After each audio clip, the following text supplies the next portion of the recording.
You're listening to Late Night Radio on the SHR Media Network. Caution, there will be mature themes explored and potentially adult language used. If conservatarian words, phrases, certain concepts, or rhetoric offends you, tune out now. I have come here to chew bubble gum and kick ass. And I'm all out of bubble. Ladies and gentlemen, boys and girls, children of all ages, welcome to BZ's Berserk Bobcat Saloon radio show, where I am broadcasting live and direct from an actual free state. I happen to be your conservative Sherpa. I look like this. Well, not really. What I'm doing is guiding you through the maelstrom of Democrat, leftist, and globalist lies, chaos, deceit, and betrayal. Please note, what you're about to hear tonight consists of my opinion and my opinion only. And of course, those are my guests. And I got a great guest tonight. This was sort of a lane change last second. Eep. Shit comes up, and grab the opportunity while you can. And that's exactly what I've done. What am I doing? I'm doing the job that the American media maggots fundamentally refuse to do. I am changing America one leftist diaper at a time. And one notation also that we don't water our drinks, just like we don't water our conversations. We are still serving stiff drinks right here in the saloon, along with, let's see, facts, history, logic, rationality, tradition, clarity, proportion, context, and common sense for normal people like you and me. So politics, religion, crime, culture, race, sex, economics, science, law, we do, in fact, talk about it all here in the saloon, where the speech is free, where the booze is not. I am streaming live right now on a whole bunch of places where I used to have this. Here we go. This is where we're streaming. You could see us on YouTube, on Rumble, on X. I'm not doing well on Rumble right now. I don't know why it didn't pick up. We're on KLRN. We're on Twitch, Facebook Live, and you can listen to us a little bit later in Spreaker. So glad to have you here. Glad to see everyone is here. There are a couple of comments on already. Let's look and see. Raquel, the inappropriate ray of sunshine, is here. Raquel, I have never seen you here before, but you are certainly welcome in the saloon. And a cosmic bard is here, and to a cosmic bard, I do this. Like, good to see you. Good to see you're there. Good to see you're alive. Hey, OP, Ordnance Packard, first. Good to see you also here, and got 20 people watching live right now, which for me is an amazing kind of thing. So I got a great guest, and wait, look. Wait, I'm not kidding. There he is. That's him. That's the great guest. But we'll do this in just a moment because, folks, this is something I have not done in a long time, but it's necessary right now. Go, Mr. Producer. The bloviating Zeppelins, HeyJackass.com, Chicago death toll update. Courtesy of every leftist running that city. From the mayor, police chief, and every autocrat in the 50 wards. And there's a reason I'm doing this tonight is because it's a time to celebrate. And this is from HeyJackass.com, HeyJackass.com, illustrating Chicago values. Chicago, of course, the city of big shoulders. And this is where we update this June final totals versus 2024. Shot and killed 28, shot and wounded 140, total shot 168, total homicides 35. Week in progress, June 30th through July 5th. Shot and wounded 7, shot and wounded 35, total shot 42, total homicides 8. Year to date, shot and killed, I should say, 173, shot and wounded 706. Total shot 879, total homicides 206. So that means that in Chicago, a person is shot every 5 minutes and 2 seconds, and that a person is murdered in the lovely city of Chicago every 21 minutes and 25 seconds. The bloviating Zeppelins, HeyJackass.com, Chicago death toll update. Courtesy of every leftist running that city. From the mayor, police chief, and every autocrat in the 50 wards. Yeah. Well, you'd be depressed if I didn't play this for you and show you this right now, and this is the reason I brought this back. Chicago has been a little disappointing recently, except for the past weekend. 4 killed, 14 hurt in Chicago mass shooting. Absolute chaos. Now, that's what we expect out of Chicago, damn it. And thank you for just not misleading us and completing expectations. Let's do this. Let's also add this gentleman to the stage. And also, if you folks are interested, let me put this down here. You may call in at any time if you wish. The phone line is right there, 916-835-3329. And my guest tonight for the first hour is Brad Slager. Damn it! I should have checked to make sure that that's the proper pronunciation. Jeez, boy, that is it, though, right? You nailed it, so don't worry about it. Okay, cool. Anyway, Brad comes from here. I want to go over his social media. This is where you can find it. He's on X at Martini Shark. This is his spot right here. Described as black hat and media, bourbon soaked, smoke infused, statuesque, gadabout, anti-18th Amendment activist. Cool. And this is also where he writes. Let's go over here because Brad and I spoke a little bit before the show. And he writes mostly at Townhall and Red State. And Townhall says Brad covers politics of the business side of Hollywood industry as outlets such as Red State, Hot Air, Twitchy, and the Federalist, as well as select movie coverage at Hollywood and Toto. He can also be heard covering entertainment news on the Culture Shift podcast, KLRN but KLRN isn't in there. I'm just adding that in. And his fondness for Hollywood oddness and bad movies on disasters in the making. And I discovered something else that I'm going to ask Brad about here in just a moment as I slide on over to Red State. Resident media basher, while also covering politics as well as the business side of show business, expert in fine bourbon, good cigars, competent hockey teams, and horrible movies. And so those are the primary places where you can find him. He's also been on the Federalist, not so much activity right now, and also Hollywood and Toto, where he was writing for a while. So let's go back to this. And Brad Slager, can you tell us a little bit about yourself, like a bit about your background, where you grew up, that kind of stuff? Because I'm also going to ask you about something that I did not know about, something of which I was unaware, and that's your background in Hollywood. So if you would, just a brief hello, this is who I am sort of thing. All right. Yeah, I'm not big on talking about myself usually, but we'll get through it. I'm probably the quintessential Florida man. Been South Florida for much of my life. Crap ton of family down here and all that. So fully embrace that psychosis, that's for sure. But yeah, as far as my writing goes, I probably cut my teeth through the Hollywood channels of things. You know, started out with film reviews. I worked at Film Threat for a couple of years. Independent film site, and covered a lot of obscure movies there, and also went out to Sundance one time on their dime, so had some good experience with that. And then did some couple of years over at Movie Line, which was a really great film site for a while. It was real smart, snarky coverage of Hollywood, really sharp people that I worked with there. But then they dissolved that site, and at that point I decided to start segueing into more conservative media. Worked with Christian Toto over at Breitbart's Hollywood portal for a little while, banged around, and then I kind of found a landing spot with Red State. And from there, I just kind of grew into the whole Townhall media complex and writing there on the home site for the meantime, basically segued into media coverage over there. It was right about during the pandemic, they were saying they wanted to bring me over to Townhall, so we concocted my daily column there where I cover the press, and then still working over at Red State, and I've got a twice weekly podcast there. It's called Liable Sources, where we just dive a little bit more into the media mayhem and go a little further into what's wrong with the press these days. And of course, over here at KLRN with a bunch of other topical shows.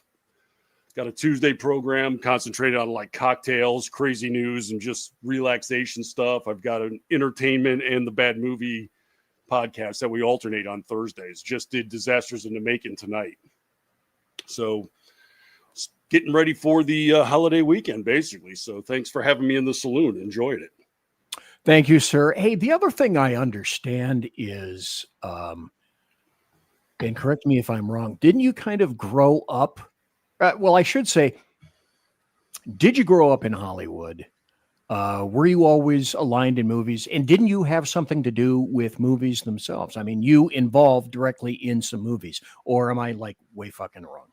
No, not as far as movie production, but I did work at, say, the Fort Lauderdale Film Festival for a while and worked directly with people in that circuit for quite a few years. So I've got a familiarity, at least, with the industry in that capacity. But I'm not a Hollywood individual. It's more of I cover the business side as opposed to the gossip side of things. So we focus primarily on, the making of the movies, the political aspects of it, and the business side of the entertainment industry for the most part.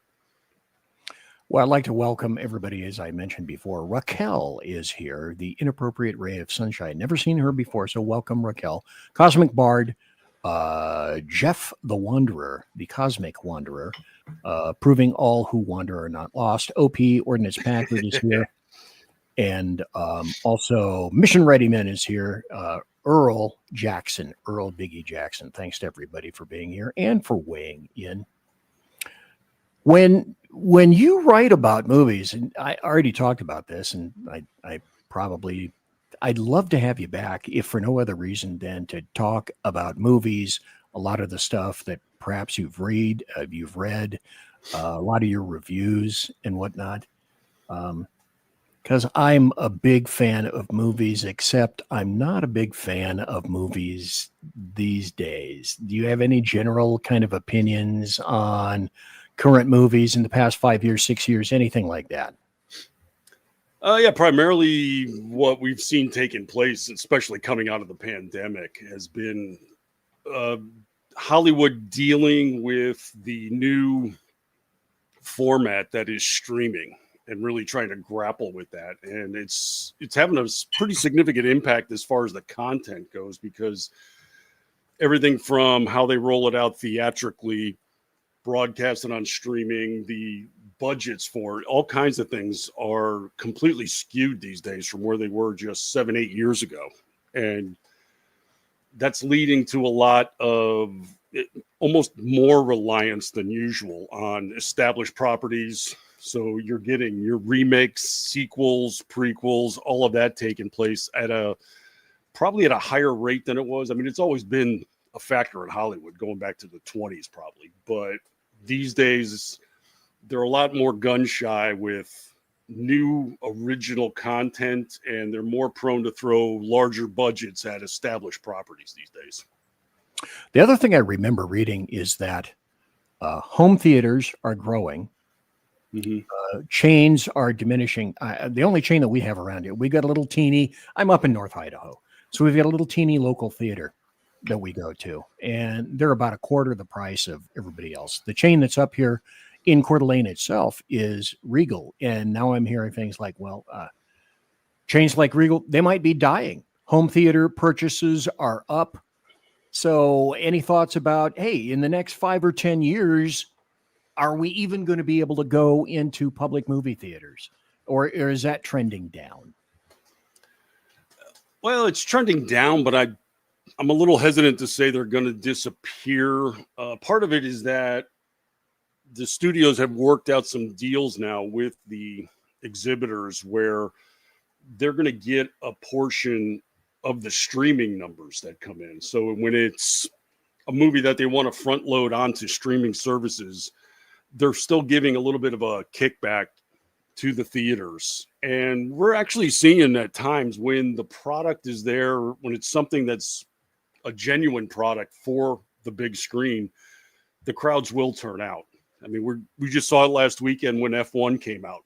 That's an original property made for adults. People flock to the theaters. And when you get away from the woke content and stop with that tendency of the studios to lecture and give social lectures basically in the product and just give entertainment and escapism, the people are still turning out. They still want to go out and have that theatrical experience. So it's withering, but I don't know that it's dying, if that makes sense.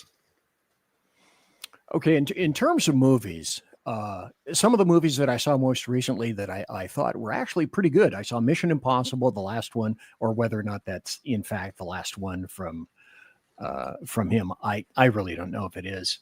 And damn it, I can't think of the other one that I saw just recently. But they were both aimed at actual entertainment. They weren't aimed at being pedantic.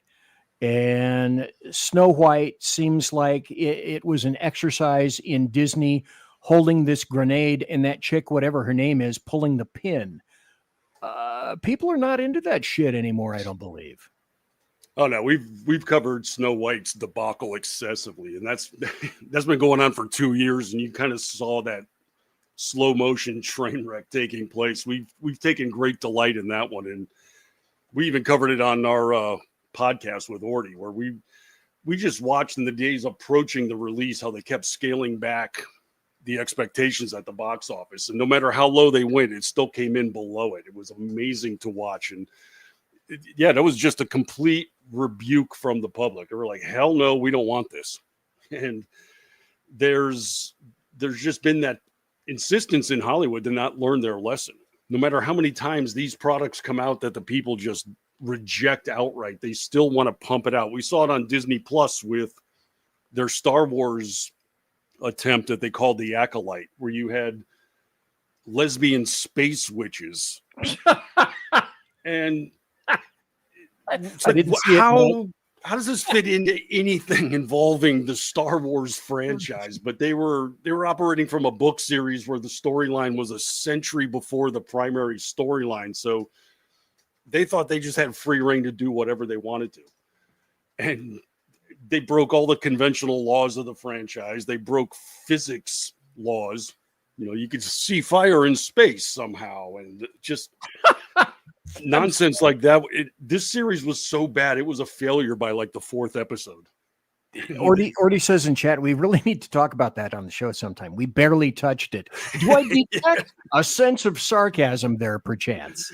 Yeah, I think the only one we covered more than that show was maybe Batgirl, which never actually got a release date. And that's one of our favorite ones too. But, oh God.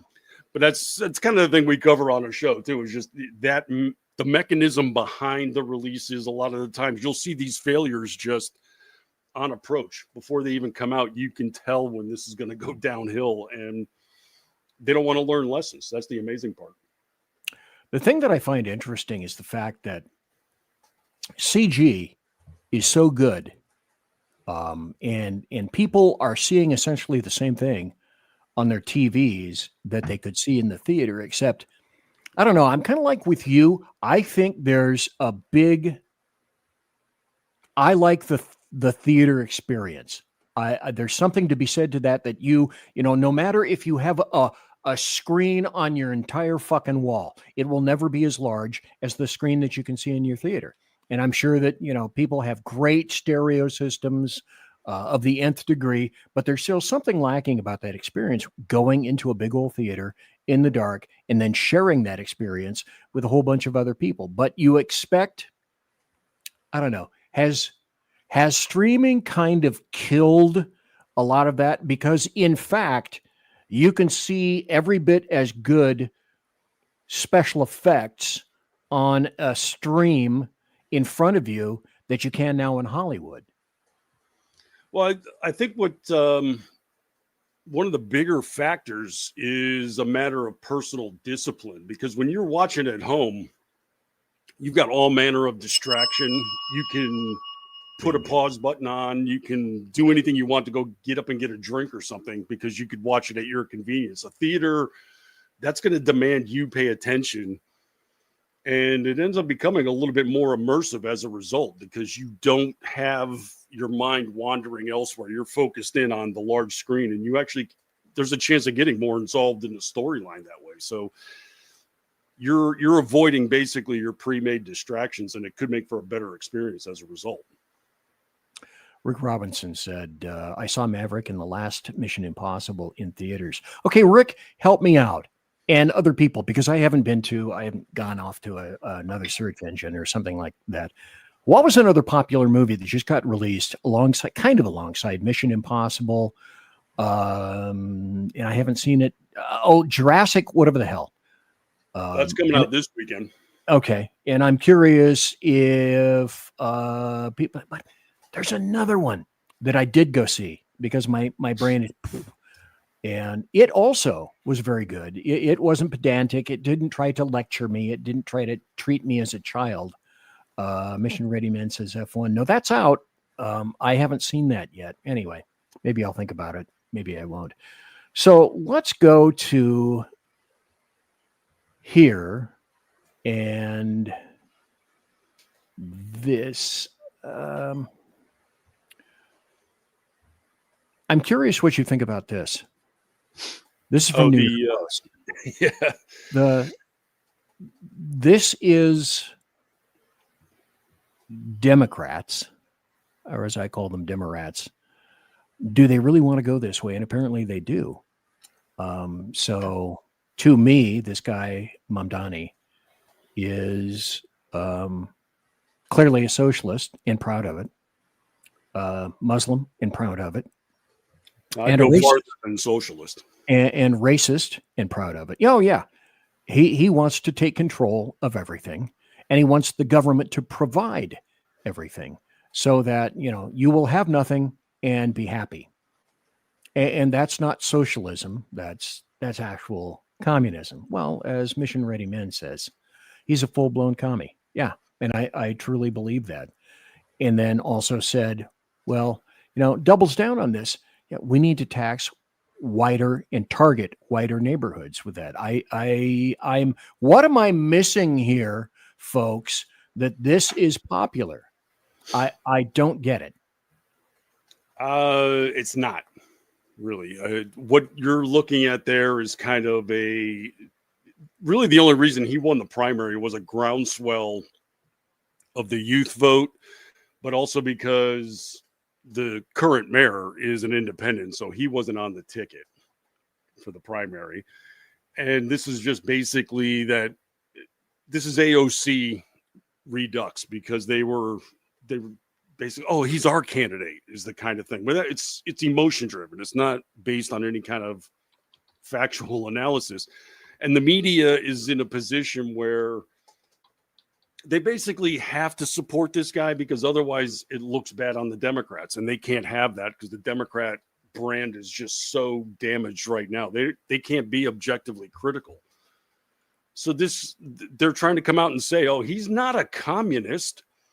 It's like, well, this guy just put out a proposal where he wants the government to obtain public housing and turn it into a commune. His words. Commune and ist are pretty damn close right there. And then you've got his desire to have city-run grocery stores, which falls right into the Das Kapital platform of state-run food production and providership. And the guy's a walking disaster, but nobody really has the stones to come out and say he's a disaster, because they can't take another hit in the popularity of their party. So they all just kind of step back and they hedge their bets and say, well, he's not that bad. Well, and Orty also chatted or sent into chat, and he pulled a Sean King. Orty, I'm not sure what you mean by that. Oh, he might have. Who knows? I wouldn't put anything past the guy, really. What we've heard from him, and for him to become a legitimate candidate despite his own words, is just amazing to me. But this is just where they're at anymore. Well, the funny thing is, I compare Democrats to basically Islam. Sooner or later, you're going to have to take them at their word. When they say that they don't want you to have any property, I take that at their word. When Muslims, for example, say that, we will either board you or will kill you, I got to take them at their word. And so when this guy says certain things, I think you'd be stupid to not be able to take these guys at their words. Or he also says he said he was black on his college admission. It's like, but I still don't get how these people prosper. I've said, what do I got? I got about 3 more minutes before the bottom of the hour break. I've said, hey, you know what we ought to do? Just pick a city, pick a town. I submitted, okay, New York, or I don't know, maybe Seattle on the West Coast. Pick a town, give it to them, pull the police, do anything and everything that we want, that they want, I should say. And let's have that experiment. They're demanding to have that experiment. Let's have that experiment. Fuck it and fuck them. Let's see what happens. And then maybe once and for all, people will begin to understand, hey, this is what you said you wanted. And all of a sudden it's not your purple skied paradise. What the hell happened? There must be reasons for that. We've seen a little bit of that taking place, actually, because coming out of the 2020 summer of riots and such, there were a couple municipalities that went so far as to cut police funding and start trending into that, what they call it, civic police force or something like that. Right. And it didn't take very long at all for the very people that proposed that to turn around and say, you know what, we need police after all, because all of a sudden it turned into Lord of the Flies municipal version in just about a week or two. It didn't take any time at all for that to happen. And the problem is when that failure comes to light, they don't fess to it. You don't hear about it in the media. I mean, look at San Francisco. That city has been just in a downward spiral for a couple decades and is now almost inhospitable. They're not willing to admit it to this day because that admits failure. So basically they just tolerate it and let it fester even more. It's sad and hilarious to watch at the same time. And then the people that live there get trapped. A long time ago in the galaxy, far, far away, I lived in San Francisco because I wanted to work for SFPD and they had a residence rule at the time. So I lived there until I was told that, you're not going to go anywhere. You're not at the time. You ain't Catholic. You ain't a member of the Knights of Columbus. So you may as well not even think about that. Hey, folks, there's this that just came in that Jersey Joe told us about. Police investigator reported house explosion and Leander evacuations underway. I may read a little about that when we return. My guest tonight for the first hour is Brad Slager. I thank him ever so kindly for being here. We got to take a break. I'll be right back. Conservative media done right. You're listening to Mission log entry. I mean, let's face it, who's even counting anymore? The Lost Wanderer is officially off course, chasing rogue rocket launches, fringe science, and things that probably violate causality. If it burns fuel, bends time, or makes scientists very uncomfortable, yeah, I'm probably going to talk about it.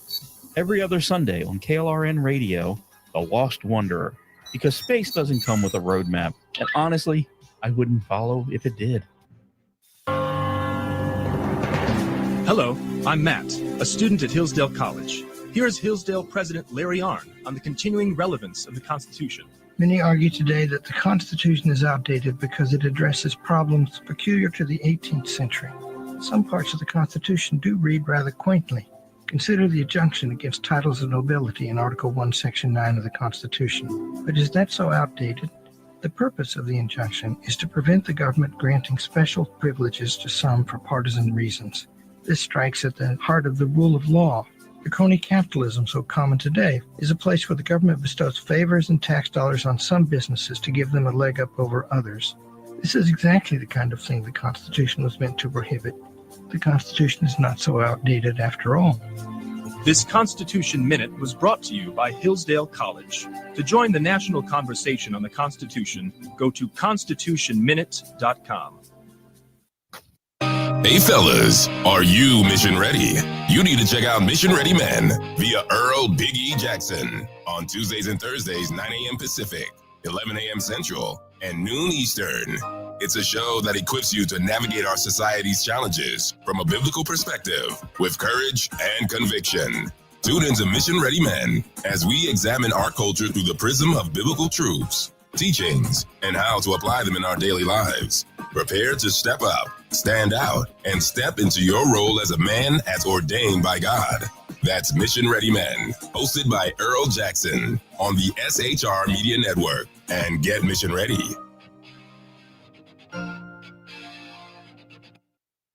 Want to make an immediate difference in the life of a critically ill child? You have the ability to do that right now. Make a donation to Dream Makers for Life, the organization that restores dreams to seriously ill children and their families. You can sponsor a dream pack for a child, which contains a clear PVC backpack, a dry erase board adventure coloring book, a journal, and dry erase markers to inspire a critically ill child to envision a future adventure and hope. Want to become a dream maker for life yourself? Go to dreamforlife.org. That's dreamforlife.org. Help a child. Help a family. There is always hope. You're listening to the SHR Media Network. And I'm BZ. Thanks for being here tonight. In the first hour, I have Brad Slager, and I thank him ever so kindly for being here. We're talking about just everything. Brad is back, and I am always especially appreciative of people who come in on the show, because Brad happens to be way the hell on the right coast, operating on Eastern time. So it's about 11:34, right around in there, where Brad is. I find, for whatever reason, I got no damn idea, I find my greatest guests on the East Coast. Don't know why. That it just works out like that. Anyway, so welcome, Brad. Thanks for being here for the hour. Absolutely. It's a holiday eve, so why not? It is a holiday eve. Thanks for reminding me about that. Folks, gosh, let me go up here. Happy Independence Day tomorrow. And next year will be our 250th. So do what you will. Everybody calls it 4th of July. I like to call it Independence Day. You call it the 4th of Cunegonda or Rolling Donut or whatever it is that you want to call it. But anyway, thanks for being here. Hence my shirt, my red hat, which is about as red as I could possibly find. So, Brad, I got to ask you a question. Sure. With regard to the big, beautiful bill, do you have any thoughts on that? Because I most certainly do, but I'm curious if you have any thoughts or insight. I was a Republican. Now I'm an independent. Well, a long time ago, I was a Democrat. I walked precincts for Democrats in my young, tender, and ignorant youth. And now I became a Republican when I started paying taxes and got a good job.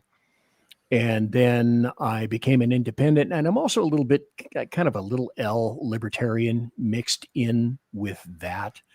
So with that in toto, any thoughts on the big, beautiful bill and how the hell we managed to get here? I got to be honest, I'm hedging a little on that, only because you're looking at a monstrosity that was 900 pages. So there's no way of knowing any level of comprehension or comprehensive knowledge, I should say, of what's in this thing. And if I have to come up with any kind of label for myself, I would probably go and say I'm something like a constitutional monarchist. So I would look for reduced spending, see what we can do to address the damn deficit. And I was as hopeful as anybody with Doge starting off in January with all this, harsh machete-like cuts they were taking to government. I was all kinds of excited about that. It's like, please, yes. Let's sever as many of these fat calves going on in DC as we can. And now I see this bill come across. I know there's some good stuff in it, but I also see that the deficit's growing as a result of it. So it's, which side are you going to fall on as far as it goes? Is it good? Is it bad?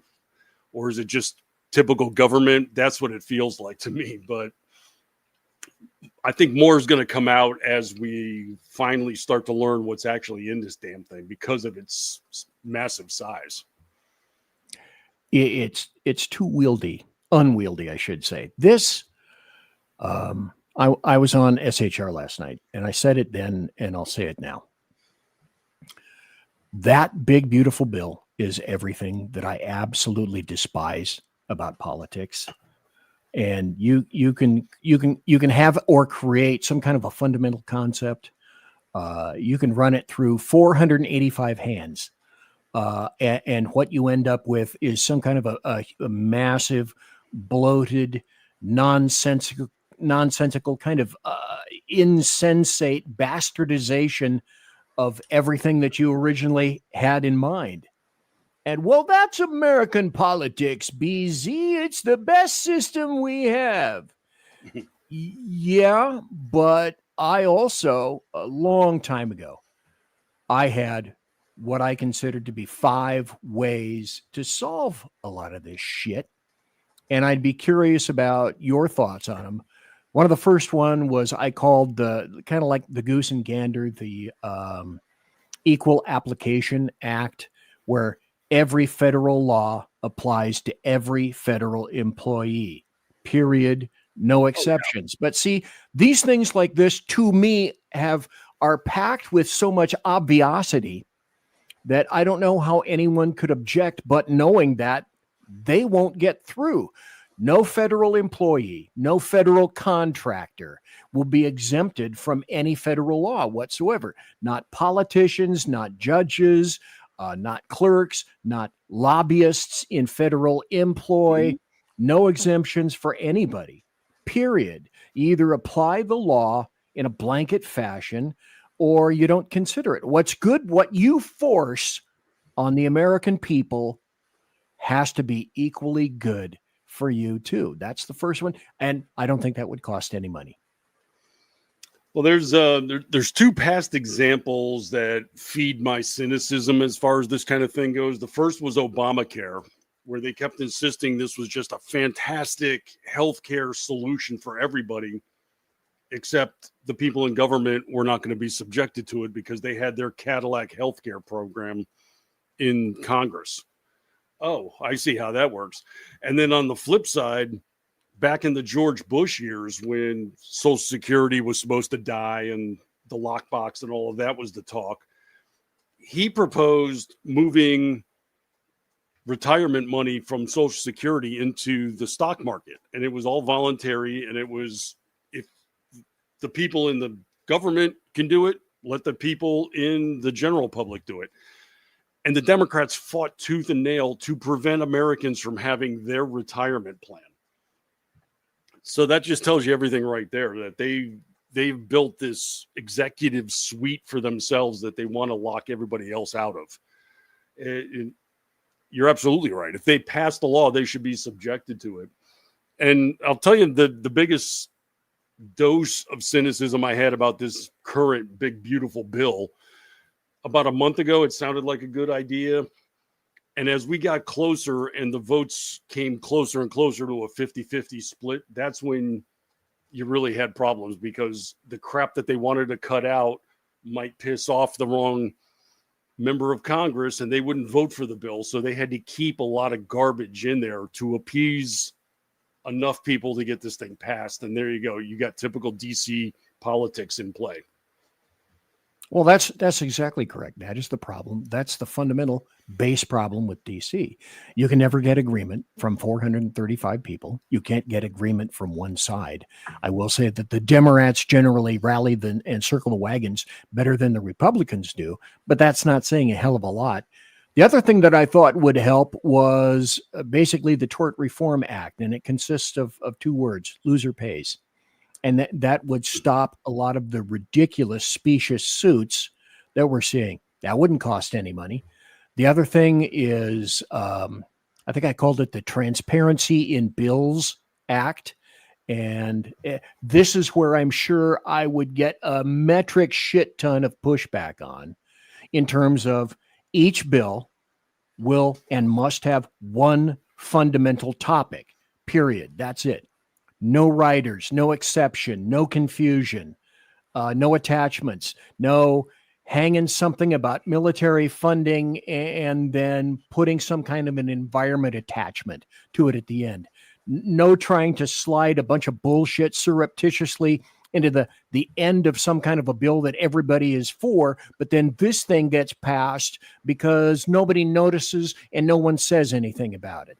One topic, one bill, period. End of statement. Thoughts about that? Or is that from Captain Obviosity as well? Oh, no, that's should be the case because, one of the things I say frequently on our shows is that I'm afflicted with pragmatism. That's my curse. And so, yeah, it's a game they play in Washington. So you'll have a military spending bill. The other side will want to attach like an abortion rider on that or something. Then suddenly that generates enough opposition from the other side to vote against it. And then they turn around and say, oh, look at them voting against a military bill when they voted against the abortion aspect of it. So they kill legitimate bills that way. And then they politicize the voting against an aspect of it for another way. And it's typical DC horseshit. So you're to the point now, of course, that where you're used to it. It's like, yep, there they go again. And then nothing gets fixed as a result, of course. Do you never think that, and I've said for a long time, I think in general, the American public are a bunch of really good people. They have good wishes and intent. And I used to think that maybe 10, 15 years ago or so. And I am not convinced of that anymore. Now I wonder, this is not an advocation, but now I'm wondering, we decided that we were going to go 210 over 190 over essentially a 4% tax from the British. When if you begin to examine taxation across the United States, federally, state and local taxes, etc., what everybody talks about in SALT, how come we do that, but we're not interested in pitchforks and torches now in 2025 or any other time for that matter? How is it that we become, in my opinion, a gracious, kind nation to a nation of predominantly ignorant morons? I think a lot of it is an over focus on national issues that don't necessarily affect you on a local level. I mean, I was talking to somebody a few days ago just about this very thing. We were at the local tavern, and the way that people lose their mind on the left about Donald Trump, and some topic just came up, and we watched somebody at the bar just going berserk about him. And finally, I just had to look at him and was like, okay, how does what you are getting mad about affect you personally? What is transpiring in your life as a result of what you're talking about? And there was none. There was no connective tissue at all. But they were so incensed with him that they were letting it affect them personally. And I said, there's no modulation. It's just an outright hatred. And I tried to even explain to them in a calm fashion. It's like, look, we're in a red state of Florida, but the county I live in here is deeply blue. We are basically navy blue here. However, that doesn't transcribe to my day-to-day life. It's not like I walk out the door and deal with Democratic or liberal issues as soon as I go to the store or anywhere else. It's not reality. And that's the problem, is the people that are just so immersed in the news and social media think that all of this stuff is hyper important, where if they actually just closed the laptop for 5 minutes and thought about it, their life isn't impacted by this stuff, the stuff that they're actually inflamed about. So it's a case where there's an overemphasis on the negativity that doesn't necessarily affect them. They're supposed to hate outright. I mean, I just flash back to 4 years during Biden. Didn't care for just about every single aspect of his policies. I did not walk out my door gritting my teeth about Joe Biden. I just wasn't affected by it. And that's... Well, a reality that a lot of people don't grasp, is that you're supposed to be this angry about something. It's like, okay, but did it affect you when you went to the store and came home? Did any of that transpire? No, but they don't consider that. Well, the other thing that I wanted to point out and ask your thoughts about that I can remember, I think there were 5 or 6 things that I wrote. This was at least 10 years ago. Oh, one of them was called the Truth in Budgets Act, where, okay, monies that you get from a certain bill are going to be held only for that bill. You don't mix or steal or move cash around in the dead of night from one account to another one. You don't take money from that particular bill and steal it and put it into, say, the general fund, like the state of California does, always spell it with a K. Basically, funds that get encumbered for a particular bill should go directly into accounts for that bill and will not be moved, thieved, or had anything else to do with them. They stay in that. If the bill dies, fine, you can go and put it back in the general fund, whatever. But that to me is way too obvious, beyond human ken, certainly beyond political ken. And Brad, not Ken, I'm curious what you think about that. Well, there's a reality in politics that kind of reflects socialism, where they think, as long as everybody does something, this result is going to be in place, not accounting for human nature. So somebody works 60 hours and you take 80% of their salary, they're going to stop working 80 hours. They don't factor that into the thinking. Well, when it comes to politics and taxation, there's another aspect. It's almost like the dark side of that reality, where you put a policy in place regarding that funding of a political nature. You have to account for what the devious mindset will be on the other side and how they'll shift that money around. I'll just go back to like 30 years ago here in Florida when they instituted the lottery.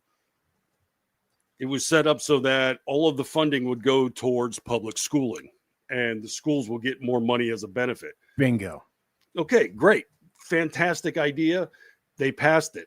As soon as they did, then the politicians pulled the original funding for schools out, because they said, oh, well, now that's all funded by the lottery. And they used that money somewhere else when the lottery money was supposed to be on top of.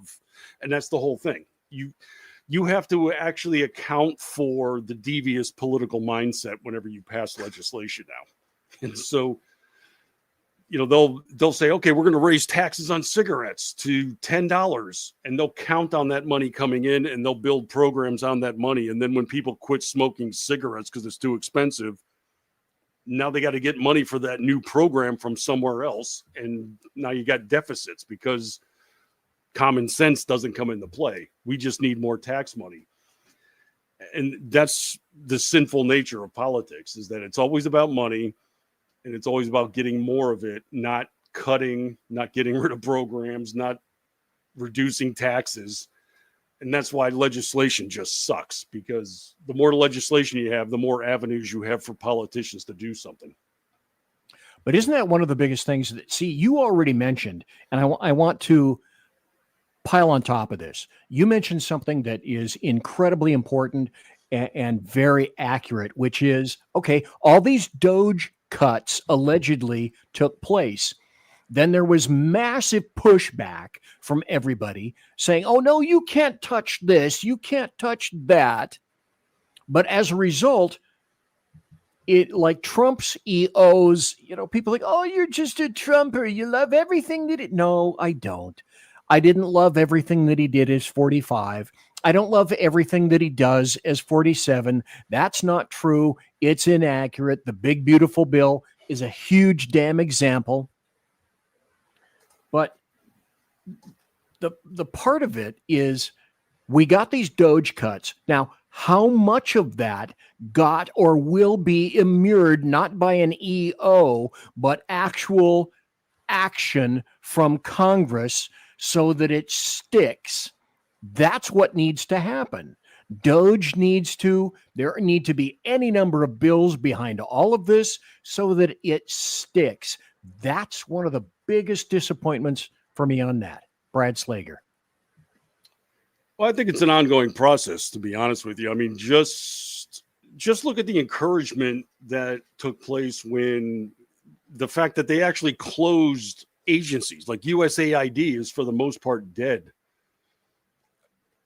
Talk to me 6 months ago. I never would have thought something like that was realistic.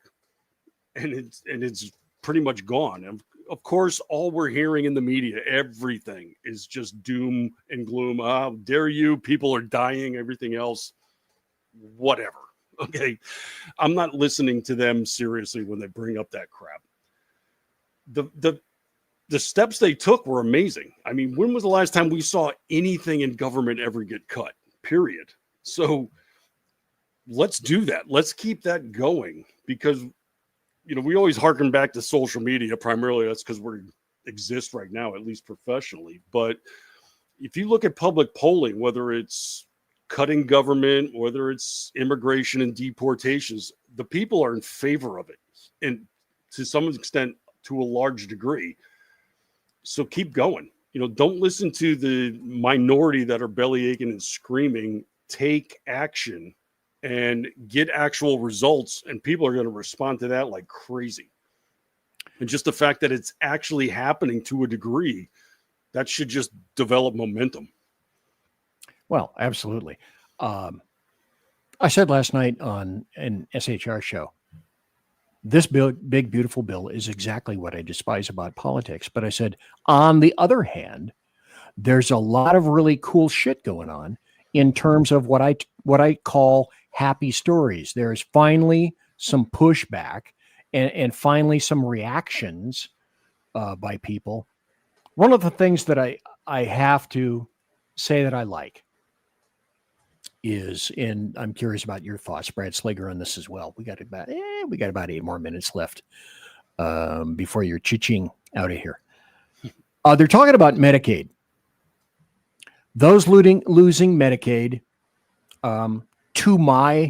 as far as I know, and I may be ill-informed because I'm pushing 80 years and I'm a bloated bastard. Okay, I get that.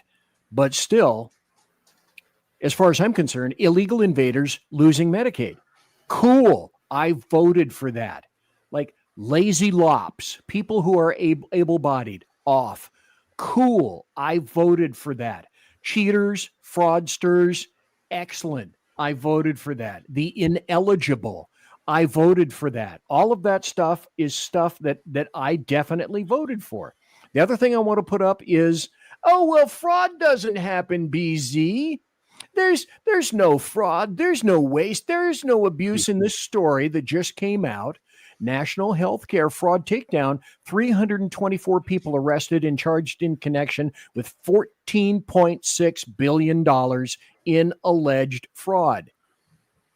Folks, that's just one case. Okay. So is it possible, Brad Slager, to get Congress to actually immure some of these things in bills? Talk to me 6 months ago, I would have said no, but going back to Doge and what they've accomplished, I'm suddenly encouraged because this is one of the big things that come out of Doge really was exposing the people that were defending the graft and the fraud and the scams that were taking place. And how dare you? It's like this simple aspect of cutting government was, it was almost like streaking naked through a Catholic mass. How dare you do this? It's like, well, it's wasteful spending. It's proven waste, proven fraud, and they're still screeching about it. We're seeing it also on the deportation side. These people are here illegally, committing crimes of a heinous nature, but they don't want to kick them out. We're forcing them to take these positions now because of action. So their words have, for how many generations, driven the show. Taking action, however, is actually eclipsing the emotional shrieking. So if we can get these kind of steps taking place, please keep doing it. Like I said, that'll just make momentum because you're making these people defend criminal behavior, bad behavior, unethical behavior. There's no defense for that. Ricky Robinson in chat says it's a 60-40 win, and the CBI scores based on ceteris paribus, and they missed the mark all over the place in the 45 era because Trump's economics are not static. I would tend to agree with that. But the other thing that I say is I make a Dune reference from the Frank Herbert 1965 book, and that is, this what is happening is of a planetary scale and potentially affects the universe and the rest of us here. And that is this: the fucking spice must flow, and anybody who interrupts the spice is a bad guy and needs to be gotten rid of. And absent, had Clinton won, or had Biden won second, or had Cammie Cackler won, we would not have known, or had Trump not gotten in, we would not have known a fraction, as you pointed out, Brad Slager, of the stuff that we know now. So that's only great. Those are only positive things, but they will do anything and everything that they can to make sure that the spice will flow.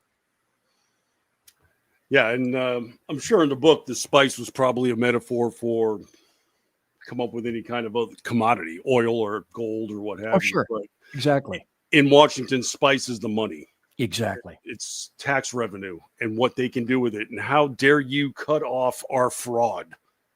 And that's been the remarkable thing to watch. And hearing the squealing over this, like I said, I'm a monarchist, so getting rid of government agencies just makes my mouth water. Bring it. And God, yes.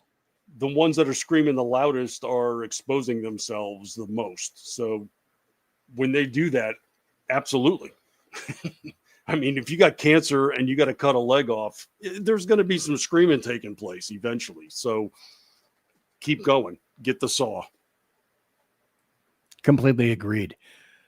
Brad Slager, thank you for being here. Before we go, would you tell everybody where you can be found, where you can be read, any social media places that you'd like to point out, and or any shows that you'd like to bring to people's attentions? Oh, yeah. I got a retinue of these. As we mentioned, daily over at townhall.com. That's where my media column is, riffed from the headlines, we call it. Front page of Red State, I'm almost daily there, and I've got a twice weekly podcast there. It's called Liable Sources, going into a little bit longer form of the media. And then here on KLRN, got a variety of shows. Tuesday nights, I'm here with the ever-effervescent Aggie Rican on the Cocktail Lounge. That's our kind of our leisure diversion show. And then Thursday nights, I alternate between Ordy Packard and myself on the Culture Shift, talking about Hollywood, or like tonight with Paul Young on Disasters in the Making. That's our bad movie podcast. And then if you need more of me, if you go over to Jitter, I'm at Martini Shark. Excellent. And for that, sir, I say thank you kindly for being here, and especially staying up so late, because right now it's midnight. Exactly. Not a problem. Thanks. Skol, brother. You got it. Got to go make a pizza, and we'll have some fun. Thanks so much. Enjoy the 4th. Thank you, sir. Have a great Independence Day. That was Brad Slager. I'm BZ. Who? Why are you so fat? Why are you dressed in stripes and stars and that weird hat and the round glasses? I'll be back. Conservative media done right. You're listening to the SHR Media Network.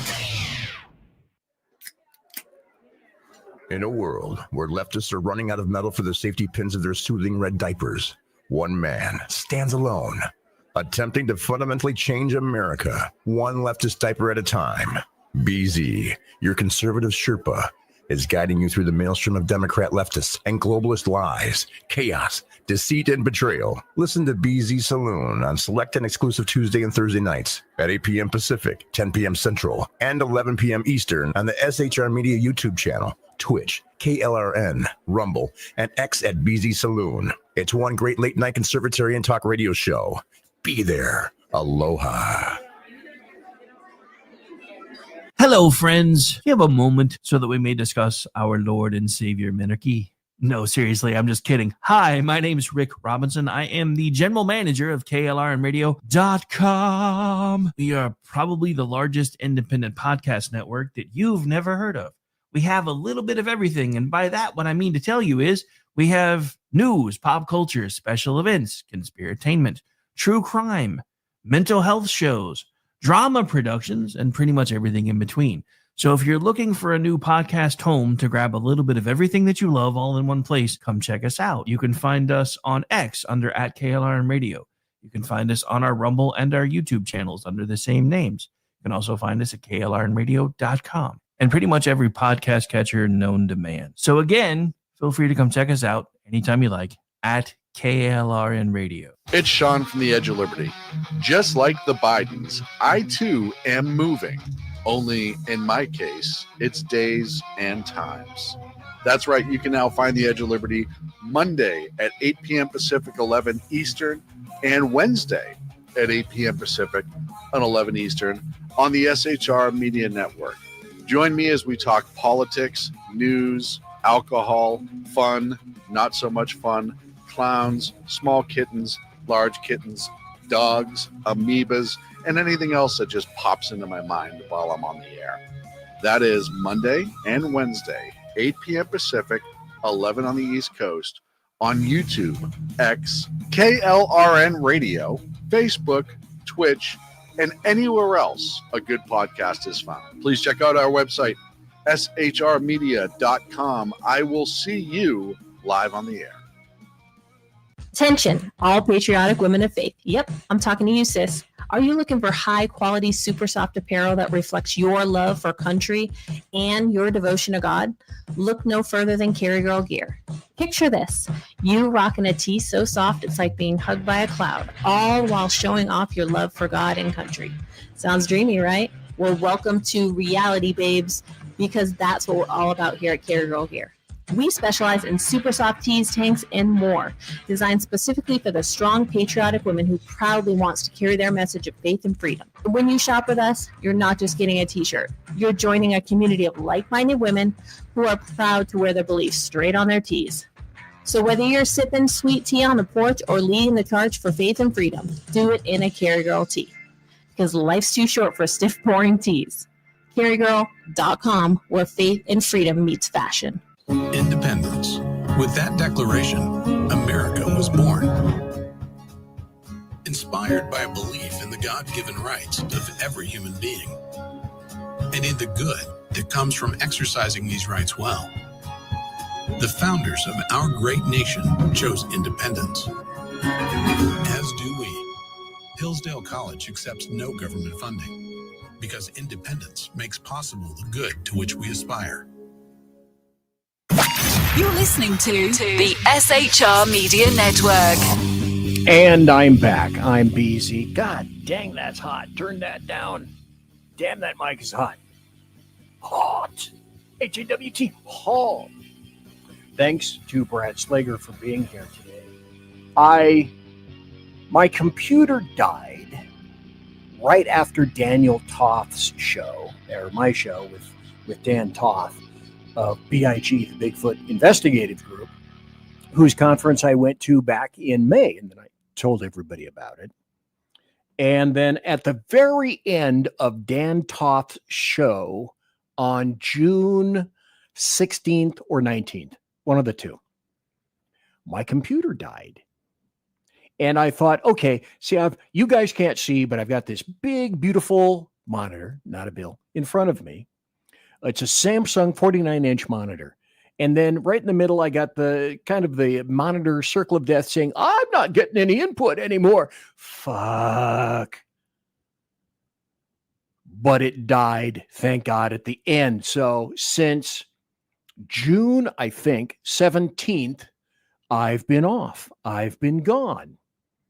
So I got it back, plugged everything in, and then it decided it wasn't going to work. So as far as I could determine, it looked like all the various software nubbies weren't handshaking each other and going, "Hey, how you doing? Good to see you. Welcome back." So then it had to go back in again. And then after I got it back yesterday, I was lucky enough to be invited on the SHR show last night after all the Big Beautiful Bill live stuff was going on. And I was able to stream. Yay! Victory America. How cool was that? Well, it was actually very cool. And it allowed me to realize that, okay, this thing appears to be working. The hardware is working. The software is working. That's a wonderful thing. Maybe I can go back and have a show, and hence tonight. So this is the first show I've had since June 17th of last month. And when you're not consistent, that's a bad thing. So that's why I'm very glad to have the computer back, because it turns out the motherboard died. The CPU died. I had both of them upgraded. I'm not a tech geek, so I can't tell you what it was. It was a AMD Ryzen 990 blah, whatever it was. And then the motherboard it's bigger and faster, and it's expanded. And it turns out, don't tell anybody, that all the wiring that was in the Black Pearl was not done properly. And it turns out that the fans were backwards. Now, do I know that for a fact 100% correct? No, I don't, because I'm not a tech guy. I am a techno-Luddite. I am not that guy. You don't go to me for that stuff, as Sackhead Sean obviously knows. So then I got back, and now I have to figure out, why is my face so damn yellow? Why is everything in here from this light over here? Why is everything so yellow? To me, it has an amber cast on everything. Like, Lord number one, thanks for bringing back the Black Pearl. Always blessings for that.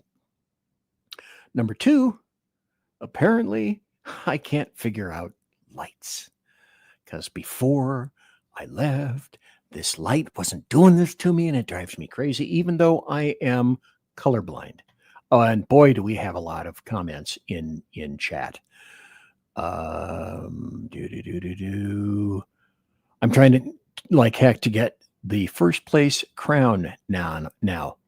Maybe the Ever of Common Sense. His show and his promo for his show will be coming up at the bottom of the hour break. And a lot of people in chat. Thanks to everybody. Well, let's go back up here a little bit and see who we had. This was someone who was in chat. I've never seen her before. Raquel, the inappropriate ray of sunshine. Thank you for being here. We had Cosmic Bard, who was here. We had Ordy, OP, who was here. Well, maybe he does have a beard. We had Mission Ready Men. We had Squall White, who was here. Jersey Joe, Squatch Zone. Who did I miss? Rick Robinson showed up. And Ordy continued. Phantom showed up. And a comic artist was here. And I think I'm forgetting somebody. Let's go down here. I mentioned Rick Robinson and also Sean Lewis. He is here now. Now, Sean, I want to point out to you, if you remember, you were not a big fan of the fact that I had a different, shall we say, representation of you, which I upgraded to this now. So the former representation of your show that you disagreed with is now gone. And see, I am nothing if not responsive to the wishes of people. And Sean says, I'm trying like that to get the first place crown. Now, let's go down to all the rest of them here. And more power, More power. I had more power put in the computer. The other thing I had was an additional 128 gigs of RAM in this thing. And I don't know why, but I kept telling people over the years, I need RAM. Give me RAM. Give me RAM. Give me RAM. Give me lots of RAM. Don't fence me in. And people wouldn't give me RAM. Now I have RAM. Now I'm looking over here at all the stuff. And, you should not be disappointed. Look at all the topics and stuff I have to talk about tonight, but I'm not going to talk about hardly any of that stuff. But now that I've got the RAM, I'm not seeing little indications over here saying, oh, you don't have enough RAM to put this up here. You don't have enough power. More power.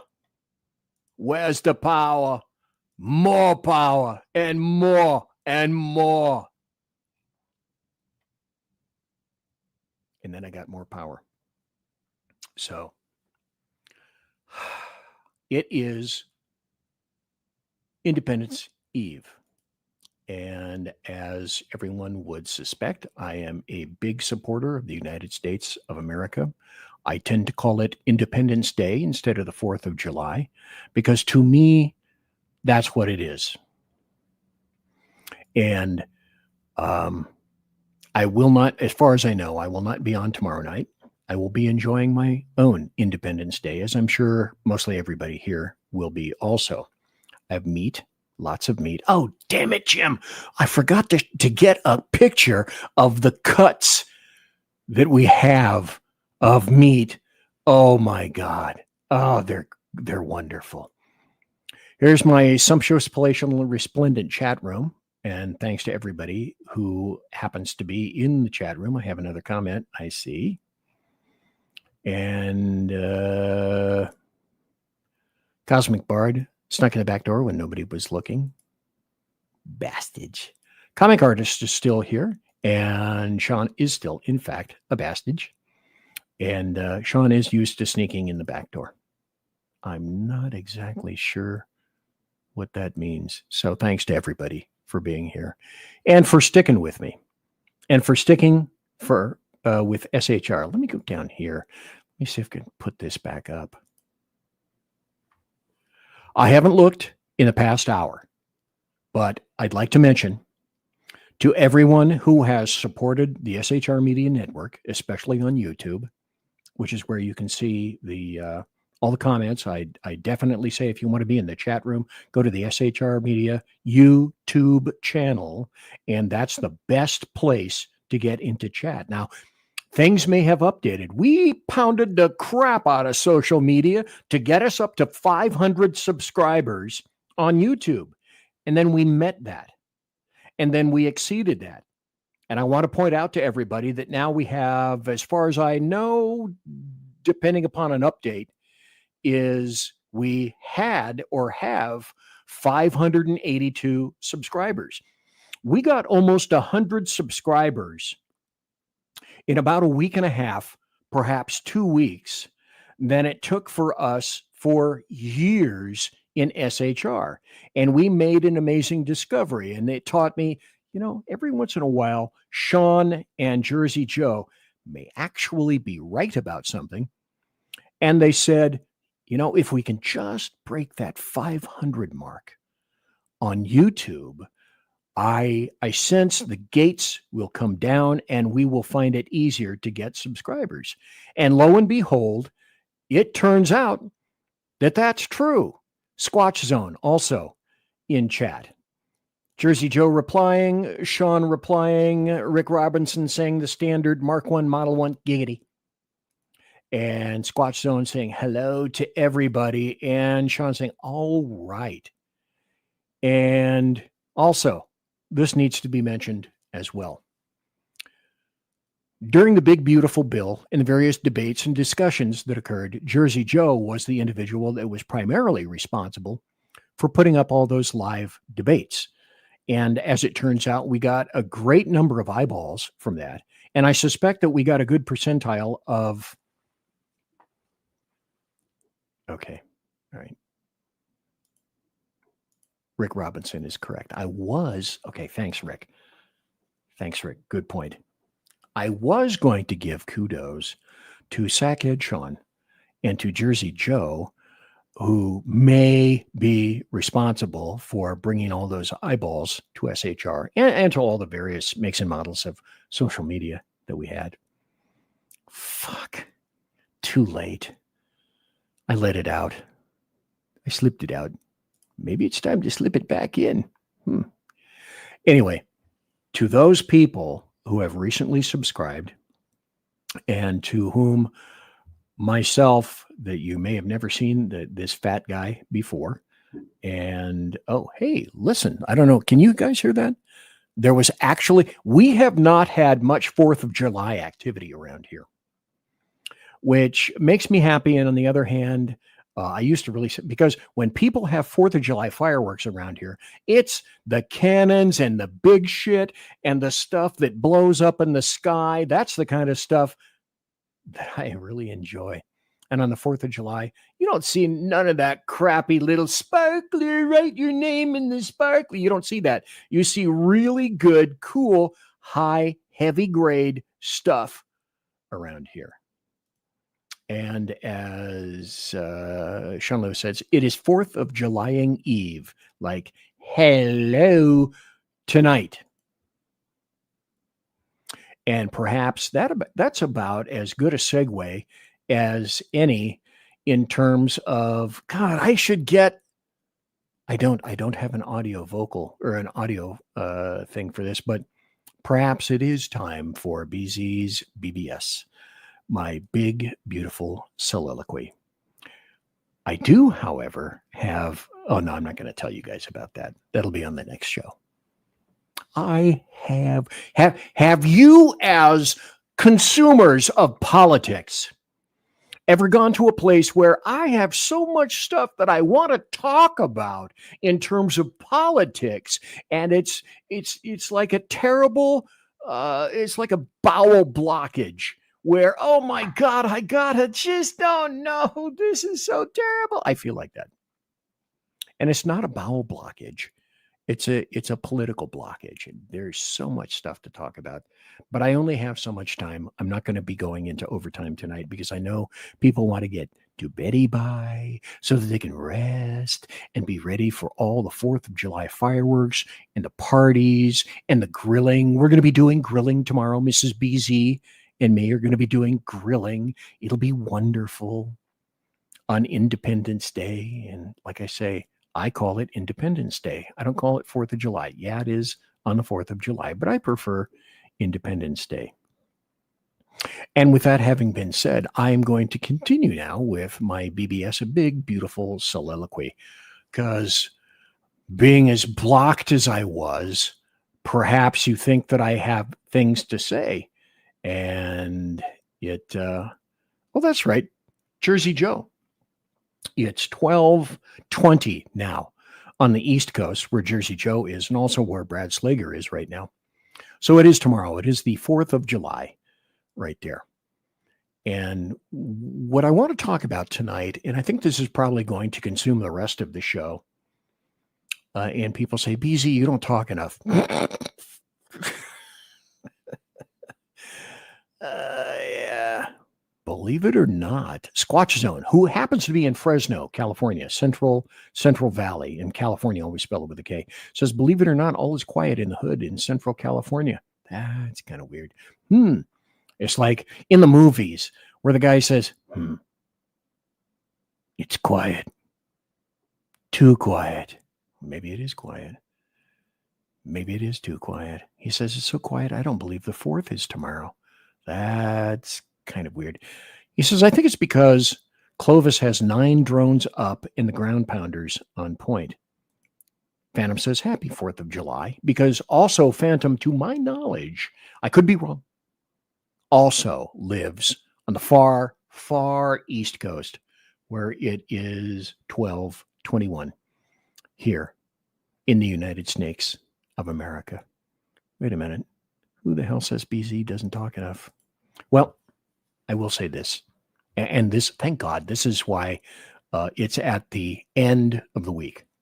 People may not know this, but I am issued only a certain number of words per week. Now, sometimes I push the envelope and I get really close to the number of words, and then I can't say anything anymore for the rest of the week. I don't know if you guys are like that. Some men are like that. I might be one of those men who are like that. But what I'd like to do is wrap up the show. Yeah, we're going to have, or maybe we won't. I'm not sure if we're going to have a break at the bottom of the hour yet. But what I want to talk about is something that's been on my mind for a while. I have so many things that I wanted to say. But I'm going to end up saying these tonight. Wait a minute. I'm going to do this. This is only the second one for tonight. And perhaps people are saying, BZ, because that's my name. Why did you do that? You haven't said anything, or there hasn't been anything on the screen that makes me think that there's anything worth a bell mention, except Cosmic Bard, who has weighed in with this very, very, very heavy observation. Time is an illusion. Lunchtime, doubly so. I have to agree. I got a crown. You are in first place. I am crownless, apparently, at this point. And Phantom asks the question of the night, when do we get ice cream? That's a good damn question. If I could parse ice cream out to everyone here, I certainly would. Because what says 4th of July like fireworks, hot dogs, hamburgers, and ice cream? Hello. So what I've said is that we're being gaslighted right now. We have been gaslighted for a very long time, a minimum of a decade by the Democrats, leftists, and globalist squat zone. Okay. Watermelon. Okay. I'm not a big fan of watermelon, so that's why I didn't mention it. Sorry. And we have all been gaslit for quite some time. And people, I have had people ask me, okay, so what is gaslighting? Okay. I found one of the best definitions of gaslighting in an issue of Psychology Today. And it does have a very specific origin and also a movie behind it as well. Gaslighting is a tactic where a person, an individual, or an entity, in order to get more power, makes a victim question their reality. It works a hell of a lot better than you may think. Anybody is susceptible to gaslighting. It's a common technique of Psychology Today, as they indicate. It's a common technique of abusers and dictators and narcissists and cult leaders. And also, in my opinion, Democrats, leftists, and globalists. Elements of gaslighting include, and you tell me if any of these elements, you're thinking, oh yeah, on that one. Yeah, on that one. Here's just a few. They tell blatant lies. They deny they ever said anything remotely similar to that, even though you may have, in fact, proof. They use what is really near and dear to you for ammunition. They wear you down over time. Time is important. It's a factor. Their actions do not match their words. They throw in positive reinforcement into the mix in order to confuse you. They know that confusion weakens people. Starting to sound similar, I bet it is. They project. And it's what I've said for a long time now. They project in terms of, whatever they accuse you of, they are themselves doing, only infinitely worse. They intentionally try to align people, groups, and agencies against you. They tell you others that you are crazy. They tell everyone else that you are the liar. They are not the liar. Turns out that you are the liar. And that's part and parcel of gaslighting. So do some of these things sound familiar to you? Do all of them sound familiar to you? They should, because that's what leftists and Democrats and globalists have been doing to you essentially every day. If you are a conservative, if you are a right-minded individual, a member of the GOP, even a libertarian, big L, which I am not. I am a small L libertarian. You're being gaslighted by the Democrats and leftists every second of every day. It is where the phrase, "don't believe your lying eyes," comes from. Because all of these lies are occurring right in front of your face. I mentioned obviosity before in the prior hour. That's applicable. It's obvious. It's right in front of your face. And then they turn it around so that you now are deemed the bad guy. You are the conspiracy theorist, the, fill in the blank, the racist, the sexist, the infidel, the heretic, heinous heretic. When you even start to question the obvious. And to that I respond and say, don't doubt. The obvious stands in front of you every day. Believe it when you see it and when you hear it. And especially now recently with Mamdani, communist socialists, and Muslims, when they tell you that they want to Borg you or kill you, fucking believe them. Because they couldn't give a shit less about saying the quiet part out loud anymore. There is no quiet part. There is only out loud. So, like I refer to it, I have referred to it when I was a cop. I called it back then my spidey sense. You know, when your spidey sense is tingling, and you see or you're hearing something. And like your first thought is, well, that's a load of bullshit. Guess what? Likely it is a load of bullshit. It's like the Biden autopen regime, like fake news, like Biden's never been better, like Mueller, like Ukraine, like journalists, air quotes, journalists themselves, and a whole bunch of other stuff. I can't even begin to enumerate. There's just too much that falls into this spectrum in way too limited an amount of time. You know what? I'm not going to go into a break right now. You know who you are. You know where you are. Who am I? Where am I? You're listening to the SHR Media Network, and I'm BZ, and I'm thankful for your presence here.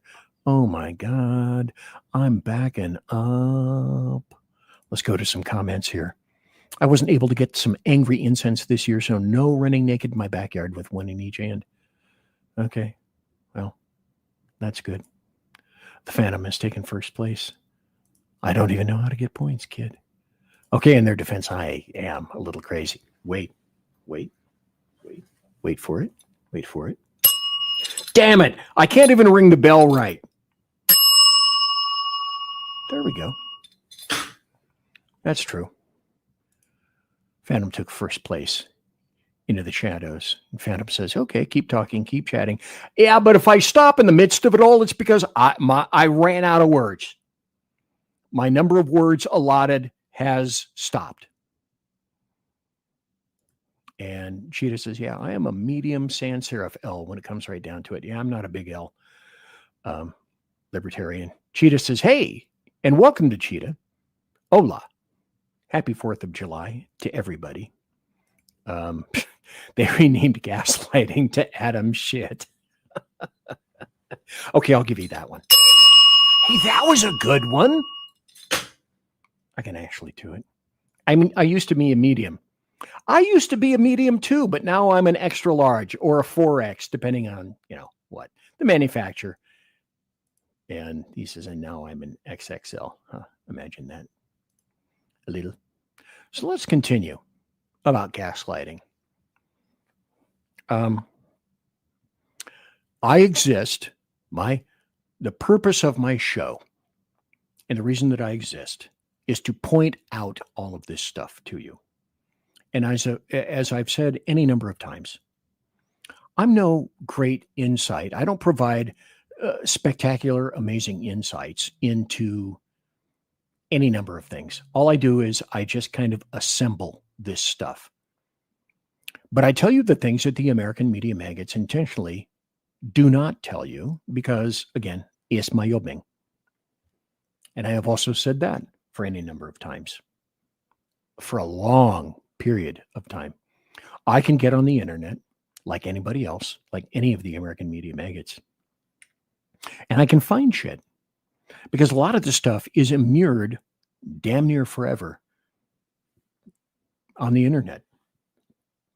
So my job here is just to provide access to you to do it. And that's what I do. I exist in this show to point this all out. And that's, I assume, I can only hope, that's why you watch the show. Because at this point in my life, career, end of career, the nice thing, the liberating thing about being retired is that there isn't one thing that Democrats, leftists, or the American media maggots can do to me. I'm kind of semi-Trump in that way. You can't hold a job over me. Fuck you. You can't hold threats over me. Fuck you. You can't hold, oh, we'll pull your social media over you. We'll take you off YouTube. We'll take you off. Fuck you. There isn't anything that you hold over my head anymore. I am well armed in terms of cash. So you can try to say, well, we'll stop the flow of your... Fuck you. No, you won't. You can't insult me. You can't shame me. You can't take my job. You can't pitch any kind of an insult to me that I haven't heard before. I've been shot at by professionals. I've been insulted by professionals, and all the rest of the Democrats and leftists aren't even remotely in those categories. I've been insulted and shot at by actual professionals on the job. That's not you. So those things don't work with me. Social pressure doesn't work with me because, number one, I'm not very fucking social. I generally haven't liked people for years, decades. Political correctness doesn't work on me because I couldn't care less about being politically correct. So attempting to shove social justice warrior words and phrases on me doesn't cause concern because, for one, you can't force it on me. And number two, I couldn't care less about all of your weak-minded words. I am hip to 1984 newspeak. And there isn't anything that you're presenting to me that I haven't read about literally for decades. I still have a kind of a semi-grasp, although it's going, on my multisyllabic repertoire. I'm educated. I'm fairly well-spoken, although that's diminishing. And none of this shit that I do in terms of my soliloquy, none of that bullshit is AI. I mean, if you can't tell that this isn't AI, I'm sorry for you. But I use AI for graphics because, yeah, I'm that ignorant and I don't know how to squeeze every drop of semen out of AI like a lot of other people do, and good on them. But this shit isn't written with AI. I let other people do that. It's just stuff that comes out of my brainulus. So I'm fairly well-versed in history, certainly much more so than the average millennial or Gen Xer or Gen Zer, or I'm out of gens after that. And your lies, leftists, Democrats, globalists, don't work on me because I'm generally smarter than leftists, better educated, back when a public education also guaranteed your ability to, I don't know, read or write or figure things out. I was always crappy at math. But the other thing that I also had the ability to do was think for myself and think independently and possess essentially all the requisite training, education, and experience that leftists do not.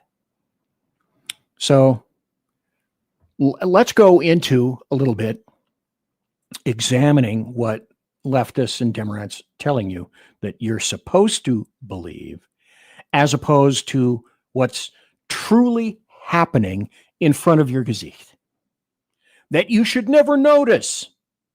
You know, it's like the emperor's new clothes, after all. Don't look, don't see, the emperor is naked. Because as we know, leftists destroy everything they touch. We already know it. We watch it in front of our collective faces every day. So, you know, just to ask yourself, wait a minute, am I crazy? In 2025, that means you're being gaslighted.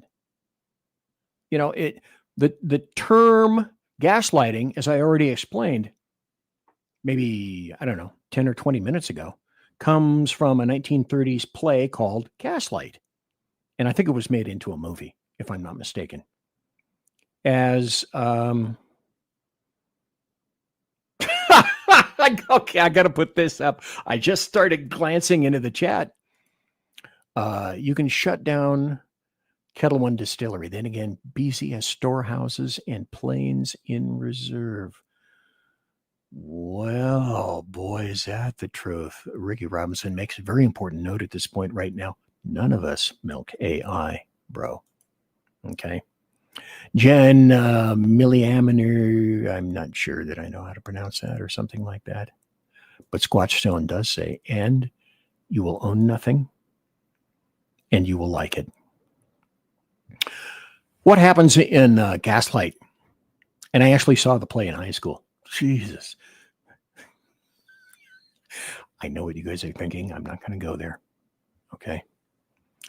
The main character in the play Gaslight literally tries to drive his wife crazy by gradually dimming the gas-powered lights in their home. And so when she notices that the lights are dimming, her husband not only says, "Oh, they're not dimming. What the hell is wrong with you?" He convinces her that she is imagining that crap, and then she begins to question her own sanity. Folks, that's the point. And that's 2025. That's what's happening to us all right now. That leftists, Democrats, and globalists are trying to push on us. Despite the fact that, like I said, it's 2025. What the hell?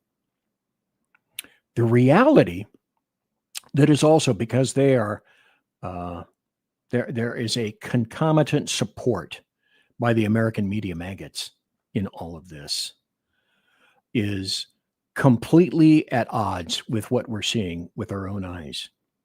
You know, what did KJP say about Joe Biden wandering off, that these were fake videos? And nobody was faking a video, but that's how far into that shit they will go in order to lie and gaslight you. What did she call them? Cheap fake videos. That's what she called them. Your eyes are lying. You know, they're cheap fake videos, and we watched Biden deteriorate in front of our eyes. No, you didn't. The hell is wrong with you? And then when we begin to question the false reality that's shoved down our little gullets, or we claim that those things aren't correct, we, as I say, we're vilified as racists or bigots or conspiracists or nut jobs or any of that kind of stuff. That's gaslighting. Democrats create nothing and they destroy everything. New York State, for example. Oh my God. There was so much that I wanted to say during the first hour about the state of New York and about the city of New York, but I just, I don't have time for that stuff right now. New York State had twice as many Wuhan 19 deaths than any other state. And New York State accounted for 1/5 of all Wuhan 19 deaths. But we were told at the time that Governor Andrew Cuomo, who wanted to be New York City mayor, he handled the pandemic better than any other governor in the history of history. Hashtag bullshit alert. In fact, in my opinion, he's personally responsible for 11,000, minimum of 11,000 deaths of elderly citizens when he purposely inserted by mandate, written and signed by him,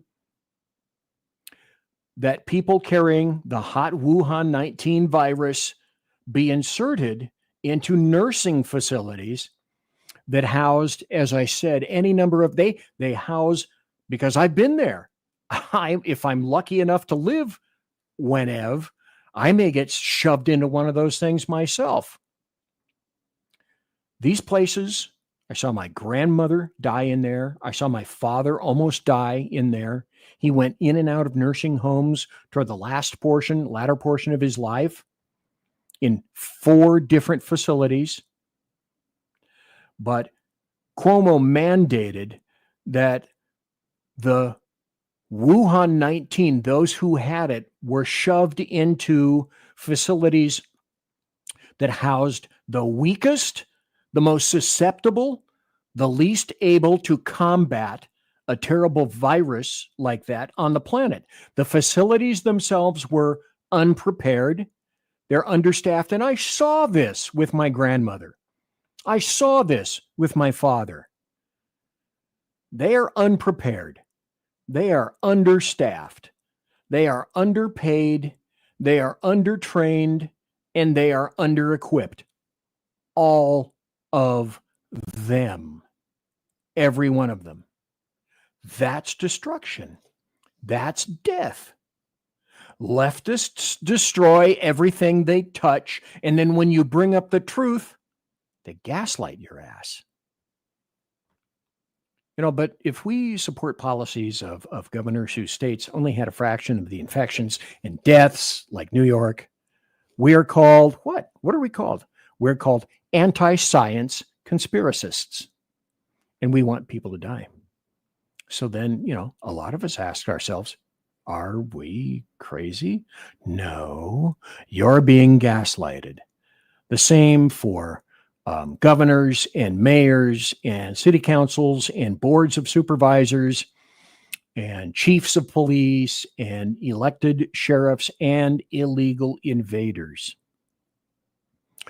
We see mobs of people. We're going to see it again. The protests many protesters have said tomorrow, the 4th of July, oh yeah, we're going to be protesting because that's when you're going to sign the bill, motherfucker. And we're going to be there protesting all around the nation and on the weekend too. We'll see where that goes. So we have seen historically mobs of assholes, leftists, anarchists, looting stores, smashing windows, setting cars on fire, burning down buildings. But we're told that these are peaceful protests. And then when we condemn this stupid shit, the destruction of our cities, businesses, private businesses, corporations, we're called racists. George Floyd in 2020, they're just protesters. They're peacefully protesting. And some still ask themselves, God dang, am I crazy? What is going on around me? No, you're being gaslit. So we see the major problem destroying many inner cities is illegal invaders, crime, murder, gang violence, drug dealing, drive-by shootings, armed robberies. But okay, we're told it is not crime. It is not criminals. They're not really illegal. They certainly aren't invaders, but it's the police who are the problems in inner cities. And oh my fuck's sake, it is OMB, Donald John Trump, Orange Man Bad, the guy with the dead orange cat on his head, who's the real dangerous culprit here. He's the Hitler. He's the oligarch. He's the king. He's the dictator. But truly, that's up for you to decide, is it not? We're told that we got to defund the police and remove law enforcement from crime-riddled cities to make them safer, remove laws, remove oppression, remove the crush of racism.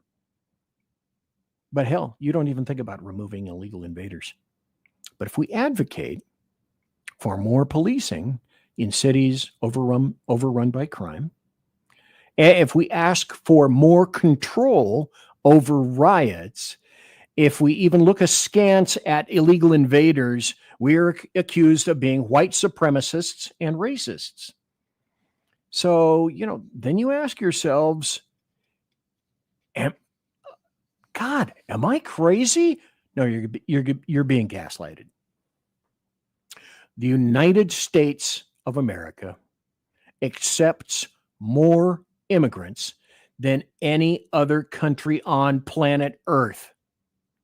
The vast, vast majority of people, oh, here we go, BZ being racist again, fuck you. The vast majority of illegal invaders are people of color, air quotes.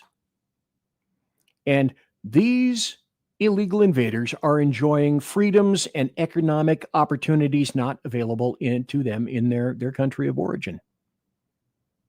Or they wouldn't be here. Or they wouldn't want to be here. They just want to change here into there, from whence they came. But on the other hand, we are told that the United States of America is the most racist and oppressive country on the planet. And again, if we disagree, we're called racist or xenophobes or, whatever obe is applicable. So, are we crazy? No, fuck no. You're being gaslighted. Capitalist countries are the most prosperous countries in the world. That's a fact. F-A-K, Jay. The standard of living is the highest in capitalist countries. People who are poor here have cars and cell phones and TVs. That's not what they have in Ethiopia. That doesn't occur. I just pulled that country out of my brainulus. We see more people move up the economic ladder to the middle and the wealthy class through their effort and ability in capitalist countries than any other economic system that happens to be in the world. But we are told that capitalism is an oppressive storm of a system designed to keep people down and the man up. So we ask ourselves, God dang, am I crazy? No, you're being fucking gaslighted. Communist countries killed over 100 million people in 20th century, in all of the 20th century, except when I talked to Lily Tang Williams a few years ago, who happened to live in communist China under Mao Zedong. She said between 1959 and 1961, I think I got those years right, 45 million additional undocumented Chinese died in China due solely to starvation. The government of China starved them to death. So make that, 145 million people who died under communism in the 20th century. Communist countries strip their people of basic rights, human rights. They dictate every aspect of their lives, treat humans and citizens like slaves, drive their economies into the ground. China, if you recall, during Wuhan 19, welded residents into their apartments, welded their doors shut. And yet at the same time, let outgoing flights from Wuhan and other countries out into the world. You couldn't travel in China at all. China was locked ass tight. But China didn't mind flying everybody with Wuhan 19 out to the rest of the planet to get it infected. Yay, China. Yay, communists. But we're told that the Comchinks are some of they're the fairest, they're the most equitable, the most prosperous economic system in the world. Same thing for socialism, right? Just listen to socialist Democrats, this Mamdani dude, AOC, Bernie Sanders. They're all Democrat socialists. There's nothing fucking democratic about them. They're socialists. They want to see you with nothing. So and again, you ask yourselves, am I crazy? No. You're being gaslighted. And at the same time, leftists are destroying everything around you. That's their goal. Jesus, looks like I am going to be making some overtime. Another concept of gaslighting is white fragility. BZ, all you do now these days is talk about race and sex, sex and race and sex. You racist, you sexist. It's because that's all that Democrats, leftists, and globalists want to talk about. That's how they quantify and see everything. So if I don't share some kind of common language between them and point out the clear obviosity of that, I'm not doing my job here. You spend your life trying to be a good person, trying to treat people fairly and with respect. You disavow racism and bigotry. You judge people on the content of their character, not by the paint job of themselves, as MLK already adjudged. You don't discriminate based on race or ethnicity. But you're told you're a racist, not because of something you necessarily did or said, but just solely because of the color of your skin, your paint job. You know instinctively that charging somebody with racism because of their skin color itself is in itself racist. Huh, Mom Donnie. White neighborhoods in New York City are gonna have to pay. Racist much? Socialist much? Hardly. Anti-Semitic much? Oh, I've just started. So you know that you're not racist, so you try to defend yourself and your character, but you're told that your defense of yourself is inherently, in and of itself, proof of your racism. And that's why I speak about race and sex. So you end up asking yourself again, fuck, am I crazy?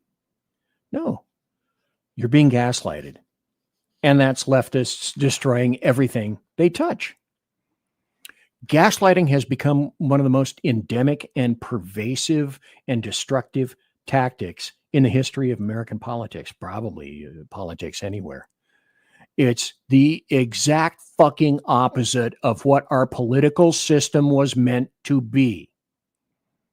But at the same time, we realize that in addition to gaslighting, or I don't know, because of gaslighting, Democrats and leftists historically destroy everything they touch. Gaslighting deals in lies and destruction and psychological coercion and not truth. And they don't want to have anything to do with any form of what you might consider intellectual discourse. And you ask yourself, God dang, am I crazy? No, you're not. Crazy people aren't sane enough to ask themselves if they're crazy. Also, to also just ask, okay, just who is it that's destroying our society, dragging it down all around our shoulders? Who's doing that around here? It's being done by the people least willing to perform any kind of introspection or self-examination or contemplation or thoughtfulness. Leftists, Democrats, anarchists, Antifa, BLM, the American media maggots, all in concert. So you have to make sure that you trust yourself, believe in what is that you know to be existing in your heart. Trust your eyes over what you are told. Never listen to people that tell you you're crazy, because my emphasis on this tonight is to let you know I'm in league with you. We are not crazy. We are not the crazy people.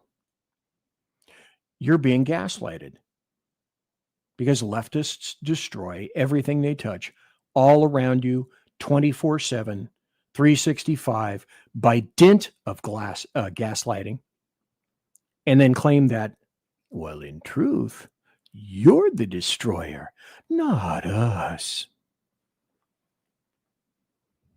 None of them believe in God.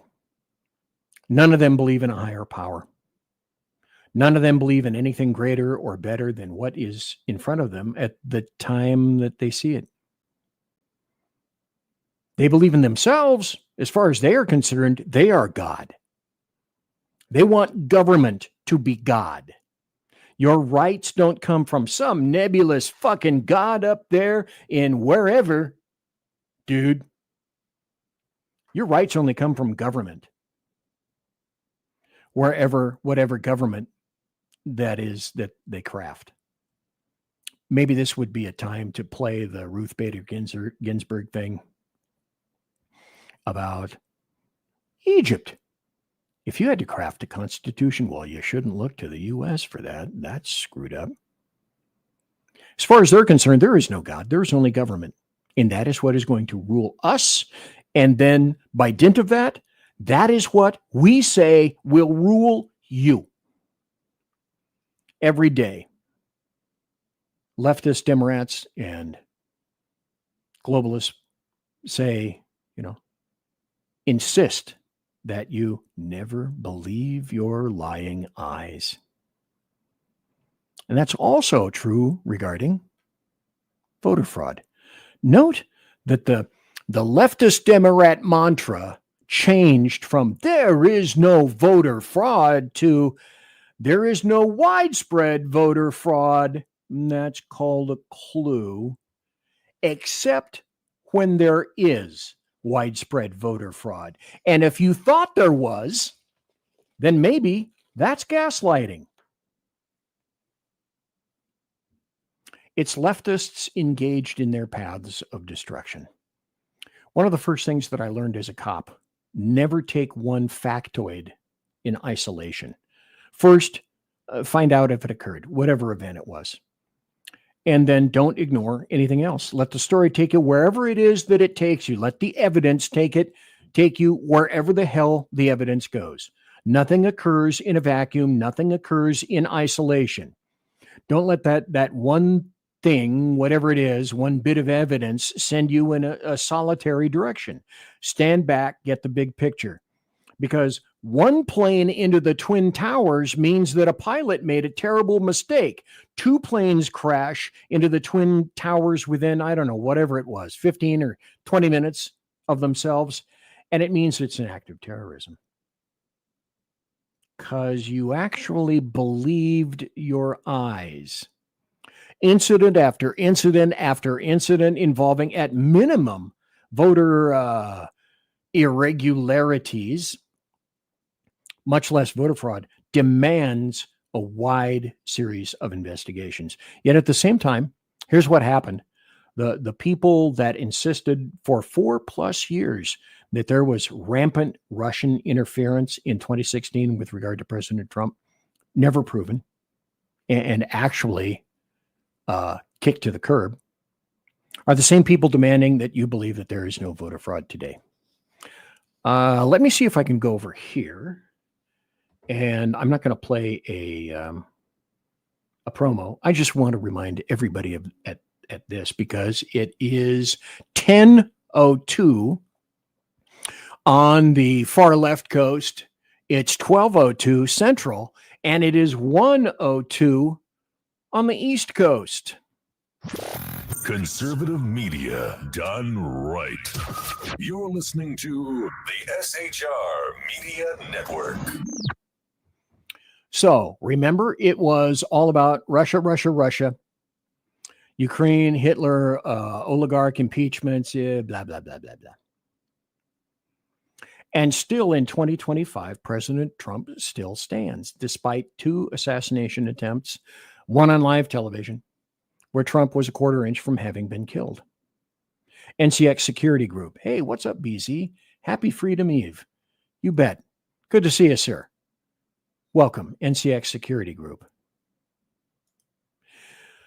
Make no mistake, we are experiencing here in America, via leftists, Democrats, Antifa, BLM, anarchists, progressives, communists, socialists, fascists.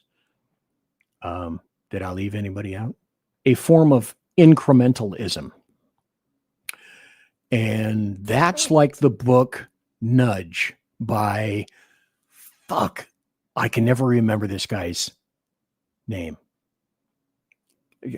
Cass Sunstein wrote the book Nudge.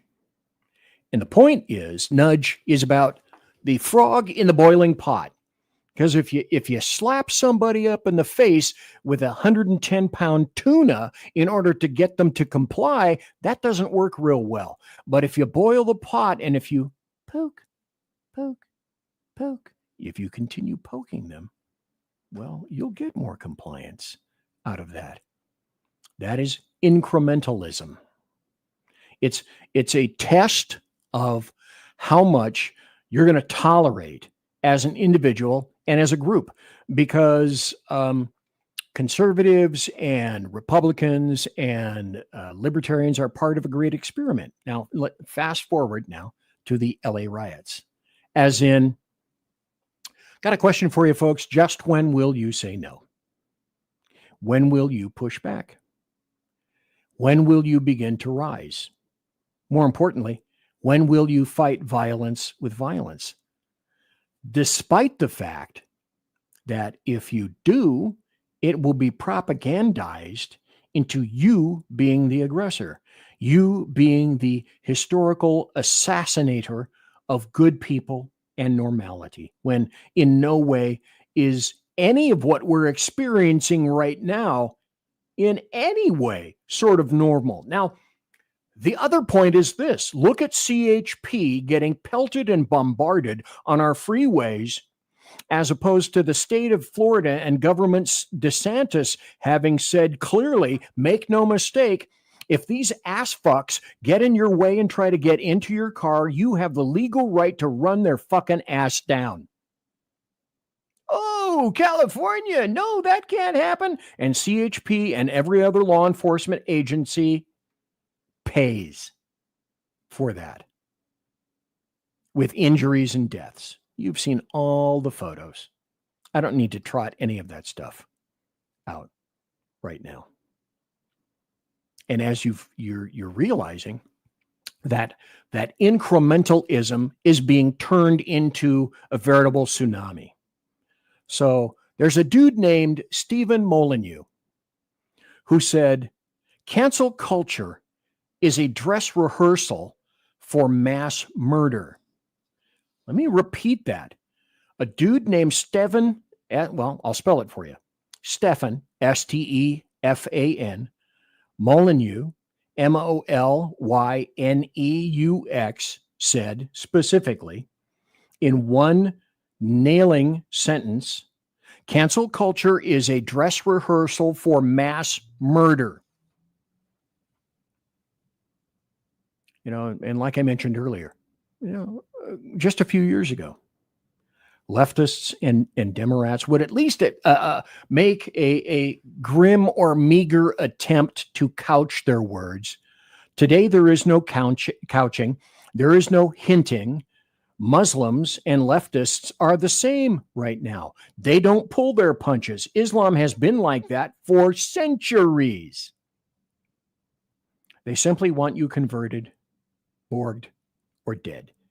Me, you, Trump, all people who voted for Trump, all white people, all Republicans, all conservatives. Oh, BZ, you racist. Tell me what part of that is factually incorrect. I'll wait. Anybody remember this? Because I do. The internet sometimes, mostly, is forever. From humanevents.com, Reza Aslan calls for genocide against Trump supporters by Ian Miles Chong, 2019. CNN contributor and liberal intellectual Reza Aslan is calling for the eradication of Trump supporters in a series of aggressive tweets directed towards the president and those who voted for him. He remarked in response to the mass shooting in El Paso, President Trump is a white nationalist terror leader. How can you reconcile that? And the answer is you fucking can't. There is no quiet part anymore. There's only out loud. He also wrote in a tweet, which I have a copy of right in front of me right here. After today, there is no longer any room for nuance. The president is a white nationalist terror leader. His supporters, all of them, are by definition white nationalist terror supporters. I guess even the blacks, the black ones, and the Asian ones, and the Tongan ones, and the Hispanics, you're all white nationalist terror supporters. Good to know. Like Larry Elder, the black face of white supremacy. Thought I'd forgotten that one, didn't you? The MAGA hat is a KKK hood, and this evil racist scourge must be eradicated from society. I speak leftist, so I'll translate for you. Killed. There is gaslighting. There are riots. There is burning, and you're told to look away and not believe anything that you see and hear, unless it comes from an approved propaganda factory, like the Democrat Party, CNN, MSNBC, CNBC, PBS, ABC, CBS, NBC, and on and on and on, blah, blah, blah, blah. The American media maggots, what I term the American media maggots. And then, of course, we, as conservatives, we are told, oh, you rule the media. Jesus. Gaslighting. God, am I crazy? No, you're not. You're being gaslighted. So let's tackle another aspect of gaslighting, of knowing that it is Democrats and leftists who destroy everything they touch. We've gotten to the point where it is anathema. It's bad. It's reprehensible to even attempt to save Western society, and specifically this society, to save our cities, to save civilizational law and order. Those concepts by themselves are heinous. To stop rioters, to stop illegal invaders, then worse. Oh my God, then pick them up and deport them is the ultimate in perversity in the eyes of those who do nothing but destroy and gaslight you. Democrats and leftists create nothing, but they destroy everything. And remember this, because I'm going to bring this back to also.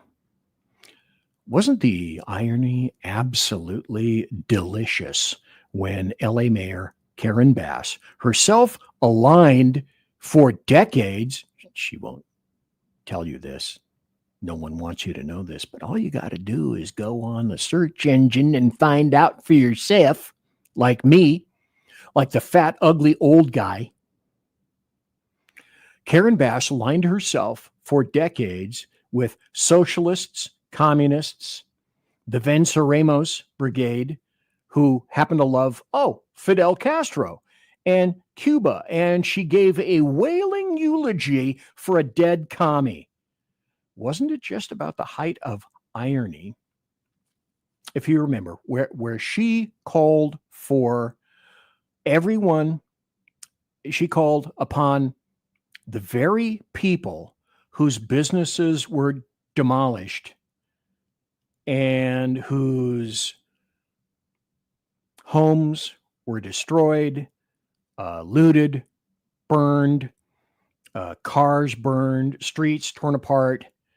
Wasn't it just leftist fucking foaming insanity when she asked the victims to help her rebuild the city of Los Angeles?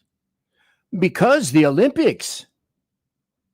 No, not the rioters. Did she task the rioters with anything? Oh, no, they're the good people in this equation. They have nothing. They want for nothing. They couldn't care less. They have zero skin in the game. But the people whose taxes are going to skyrocket, if they haven't already, directly because of the LA riots, Commie Mayor Bass wants those people to help her rebuild her precious Los Angeles, the city of angels. That's why. All the while saying, along with Governor Oilhair, that the assignment of National Guard troops to Los Angeles wasn't just unappreciated, it was illegal, proven false. The courts smacked down Governor Oilhair because of that. He was a little pissed off. Illegal to help Los Angeles halt the very thing that tore it apart is tearing it apart and may tear it apart in the very near future, depending on, the whim of July 4th. Fuck it. Let's riot. And so with tears in his eyes, red, tear-stained eyes. Did you see that when he talked about that? His eyes were red. So he was either drinking or high on drugs or crying.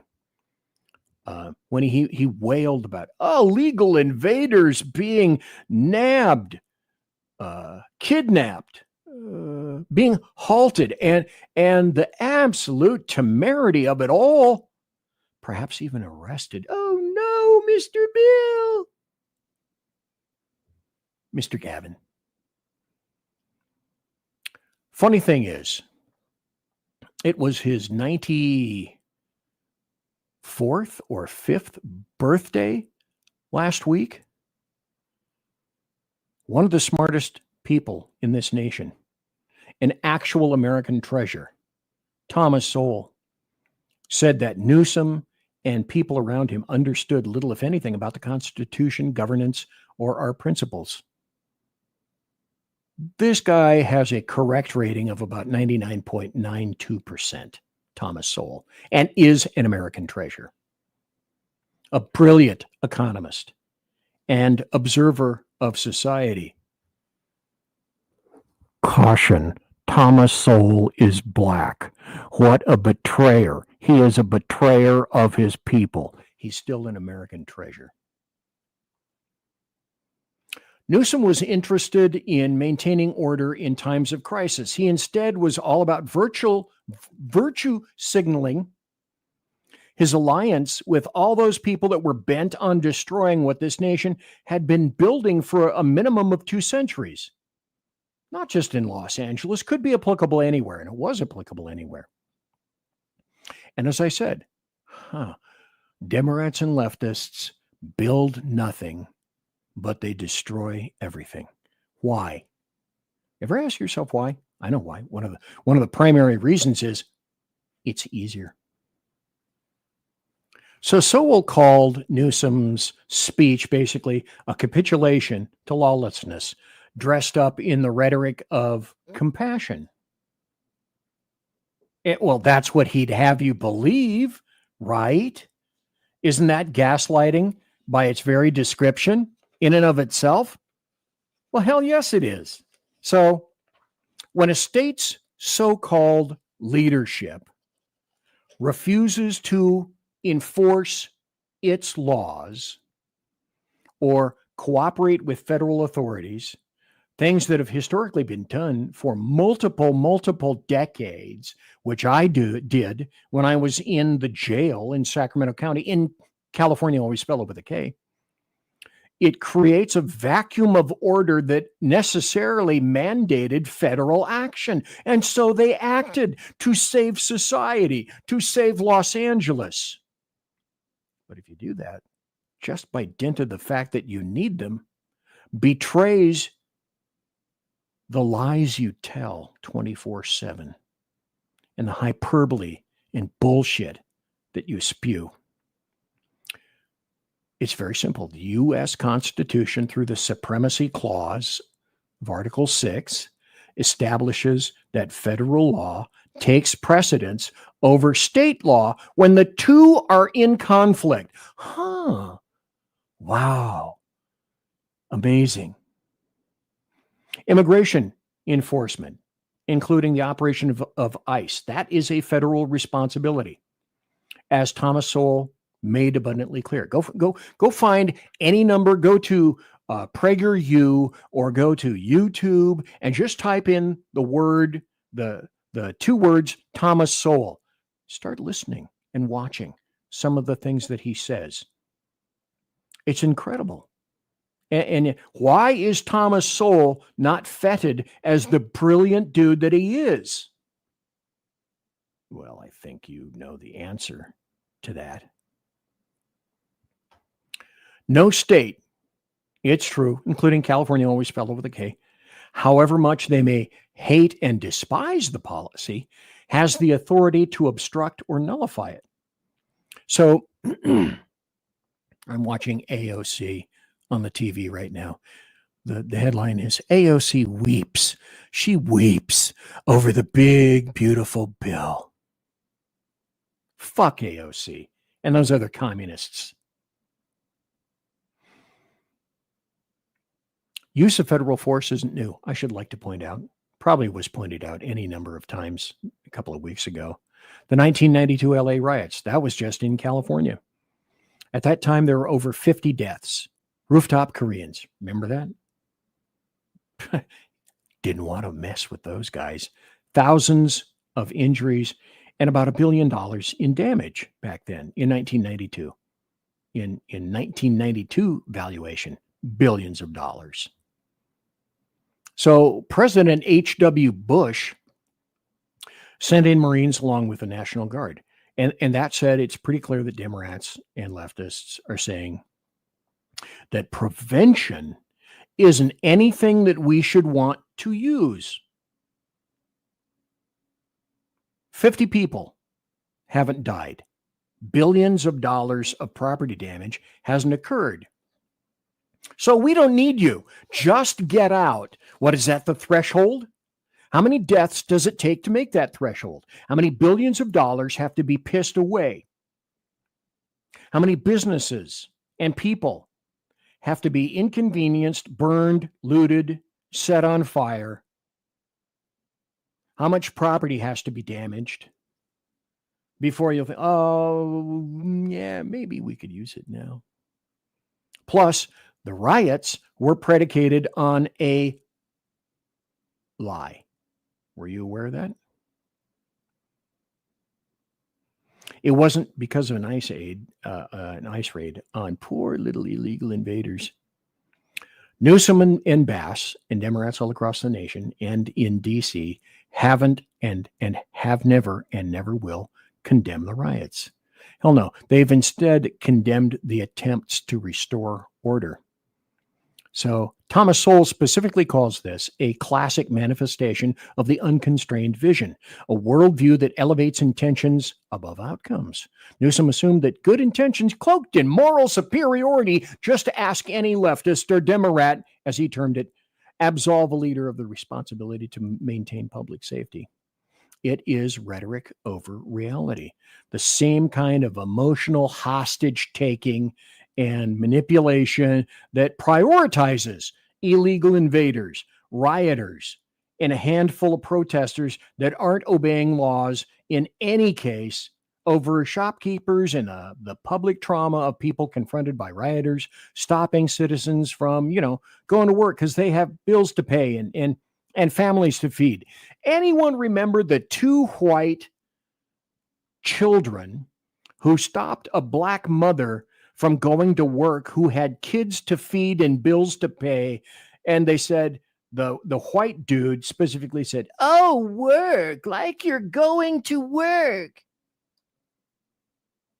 You're not a priority to them. They could give a shit less about what you need or your family or yourself. So who speaks for the shopkeepers? Who speaks for those people even who are afraid to even go out on the city streets?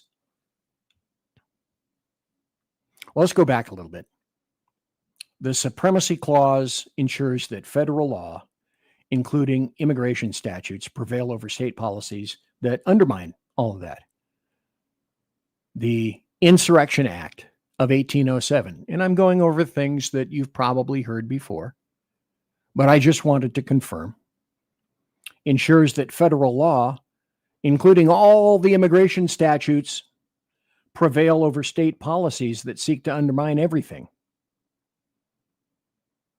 And it creates what I've called for a while the kabuki theater of the absurd, pulled by California Senator Alex Padilla, whose name doesn't really warrant mentioning, during that DHS conference. A stunt whose timing is odd contrast, to the riots promised by leftist elements. And Newsom says that, Marines trained for foreign combat have no place in his state, and it's a distraction because leftists continue to gaslight, to lie to your face, and of course, they are the destroyers. They are not the creators, as they would have you believe. Again, it's all optics over substance. What I've been calling kabuki theater of the absurd, it's like, hey, look at that over there. Wasn't that a nice dance? Wasn't it colorful? It doesn't have to make sense. It just has to distract you.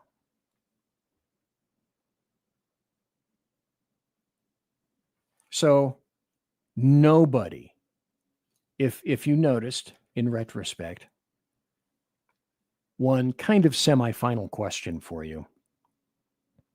Who on the Democrat side made suggestions about how they plan to stop the riots and quell the violence?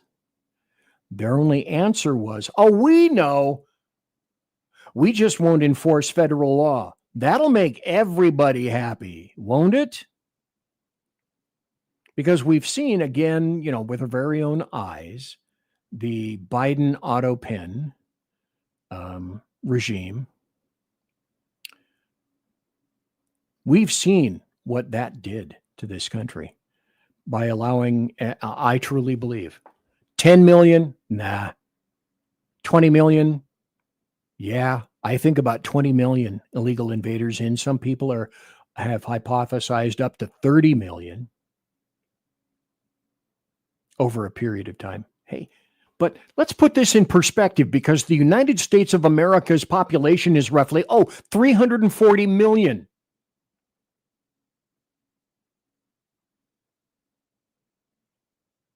And those illegal invaders, to my way of thinking and my observation, because I'm being gaslighted, so what do I have to rely upon? My observation.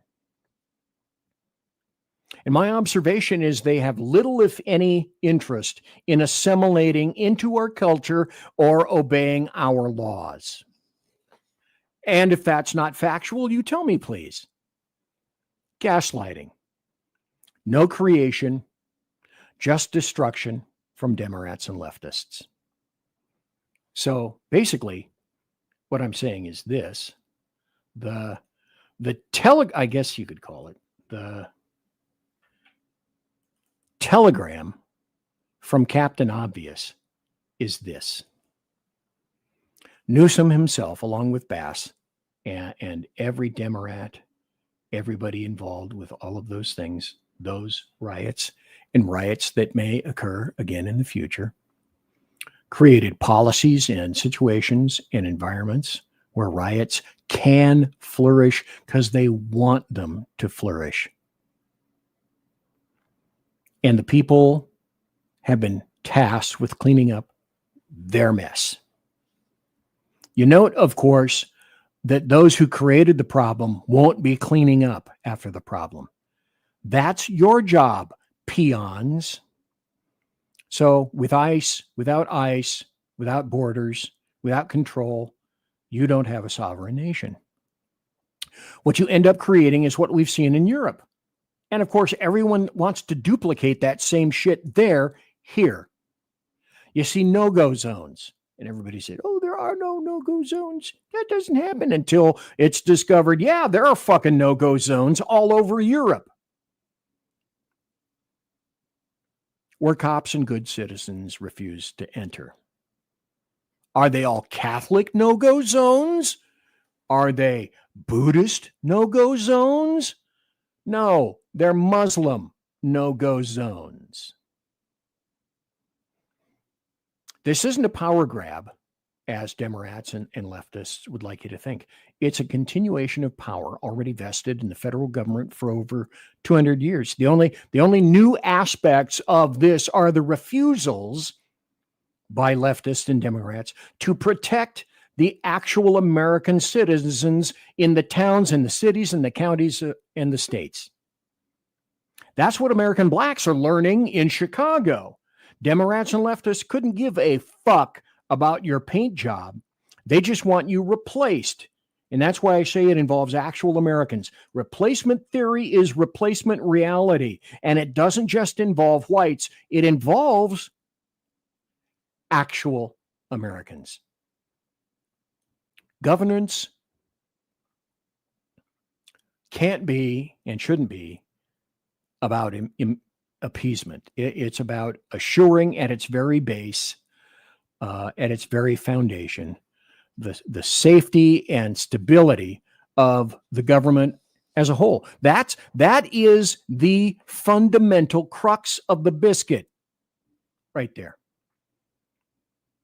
And that's this. Democrats and leftists are no longer interested in ensuring the safety and stability of our current society.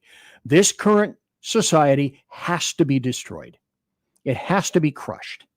It has to be demolished. It has to be completely obliterated and replaced with one of their own vision. Hence, as I wrap things up, the gaslighting, the lies, the fake news, the violence, the strife, the hatred, the division, the striation of all sorts of people into all sorts of little niches and cubby holes and nooks and crannies and cavities. Why would that be? The obvious answer is that a people divided are more ripe for even greater division and plucking and scattering and chaos. And as I delineated and said before, somebody or a series of somebodies coming to the rescue with a new vision. We have a new society. We created the problem. Oh, look, here we are, conveniently present to solve it. Every dictatorial leftist asshole thinks that he or she can do socialism or communism better than the last guy. History has seen how that plays out. This has never worked. It never will. Ask all the piles of bodies stacked in various fields and yards and unmarked grave sites all around the planet, to the tune of at least, I think, 150 million or more. Gaslighting, problems, alleged solutions. Leftists destroy everything they touch. Mein Feuer has unlocked!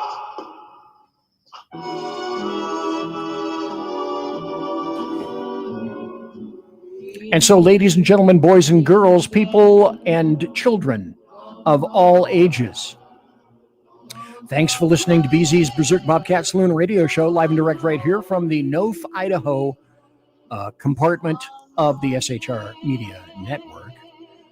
On Rumble, SHR Media YouTube channel, X, Twitch, the munificently grandiose KLRN, and tons of other bulbous podcast locales. And as per normal, promotional consideration is by the Lockheed Martin Skunk Works, also by Shure and Electrovice. Electrovice? Maybe they have Vice. Electrovoice microphones. The people that make my mixer, Arrakis. And also by Pratt & Whitney Engines producing a Thrust. You can trust. Tiaras are by My Little Pony. Thanks to my guest tonight, Brad Slager, a wonderful guy, a great dude. Thanks to my personal KC-135 Kettle One refueling team with whom I shall be consorting in just a brief few minutes, maybe 10 minutes or so. Thanks to everybody here tonight. God bless America. Happy Independence Day. Take care. God bless all of you. Be safe. Good night, Mama. Good night, Ben. Good night, everyone. Good night, Mama. Good night, Daddy. Good night, children. Good night, Daddy. Good night, Elizabeth. Good night, John Boy. Good night, Jim Bob. Good night, Jim Bob. Good night, Jim Bob. What's going on? I was asleep. What's everybody doing? Good night, Good night, Jim Bob.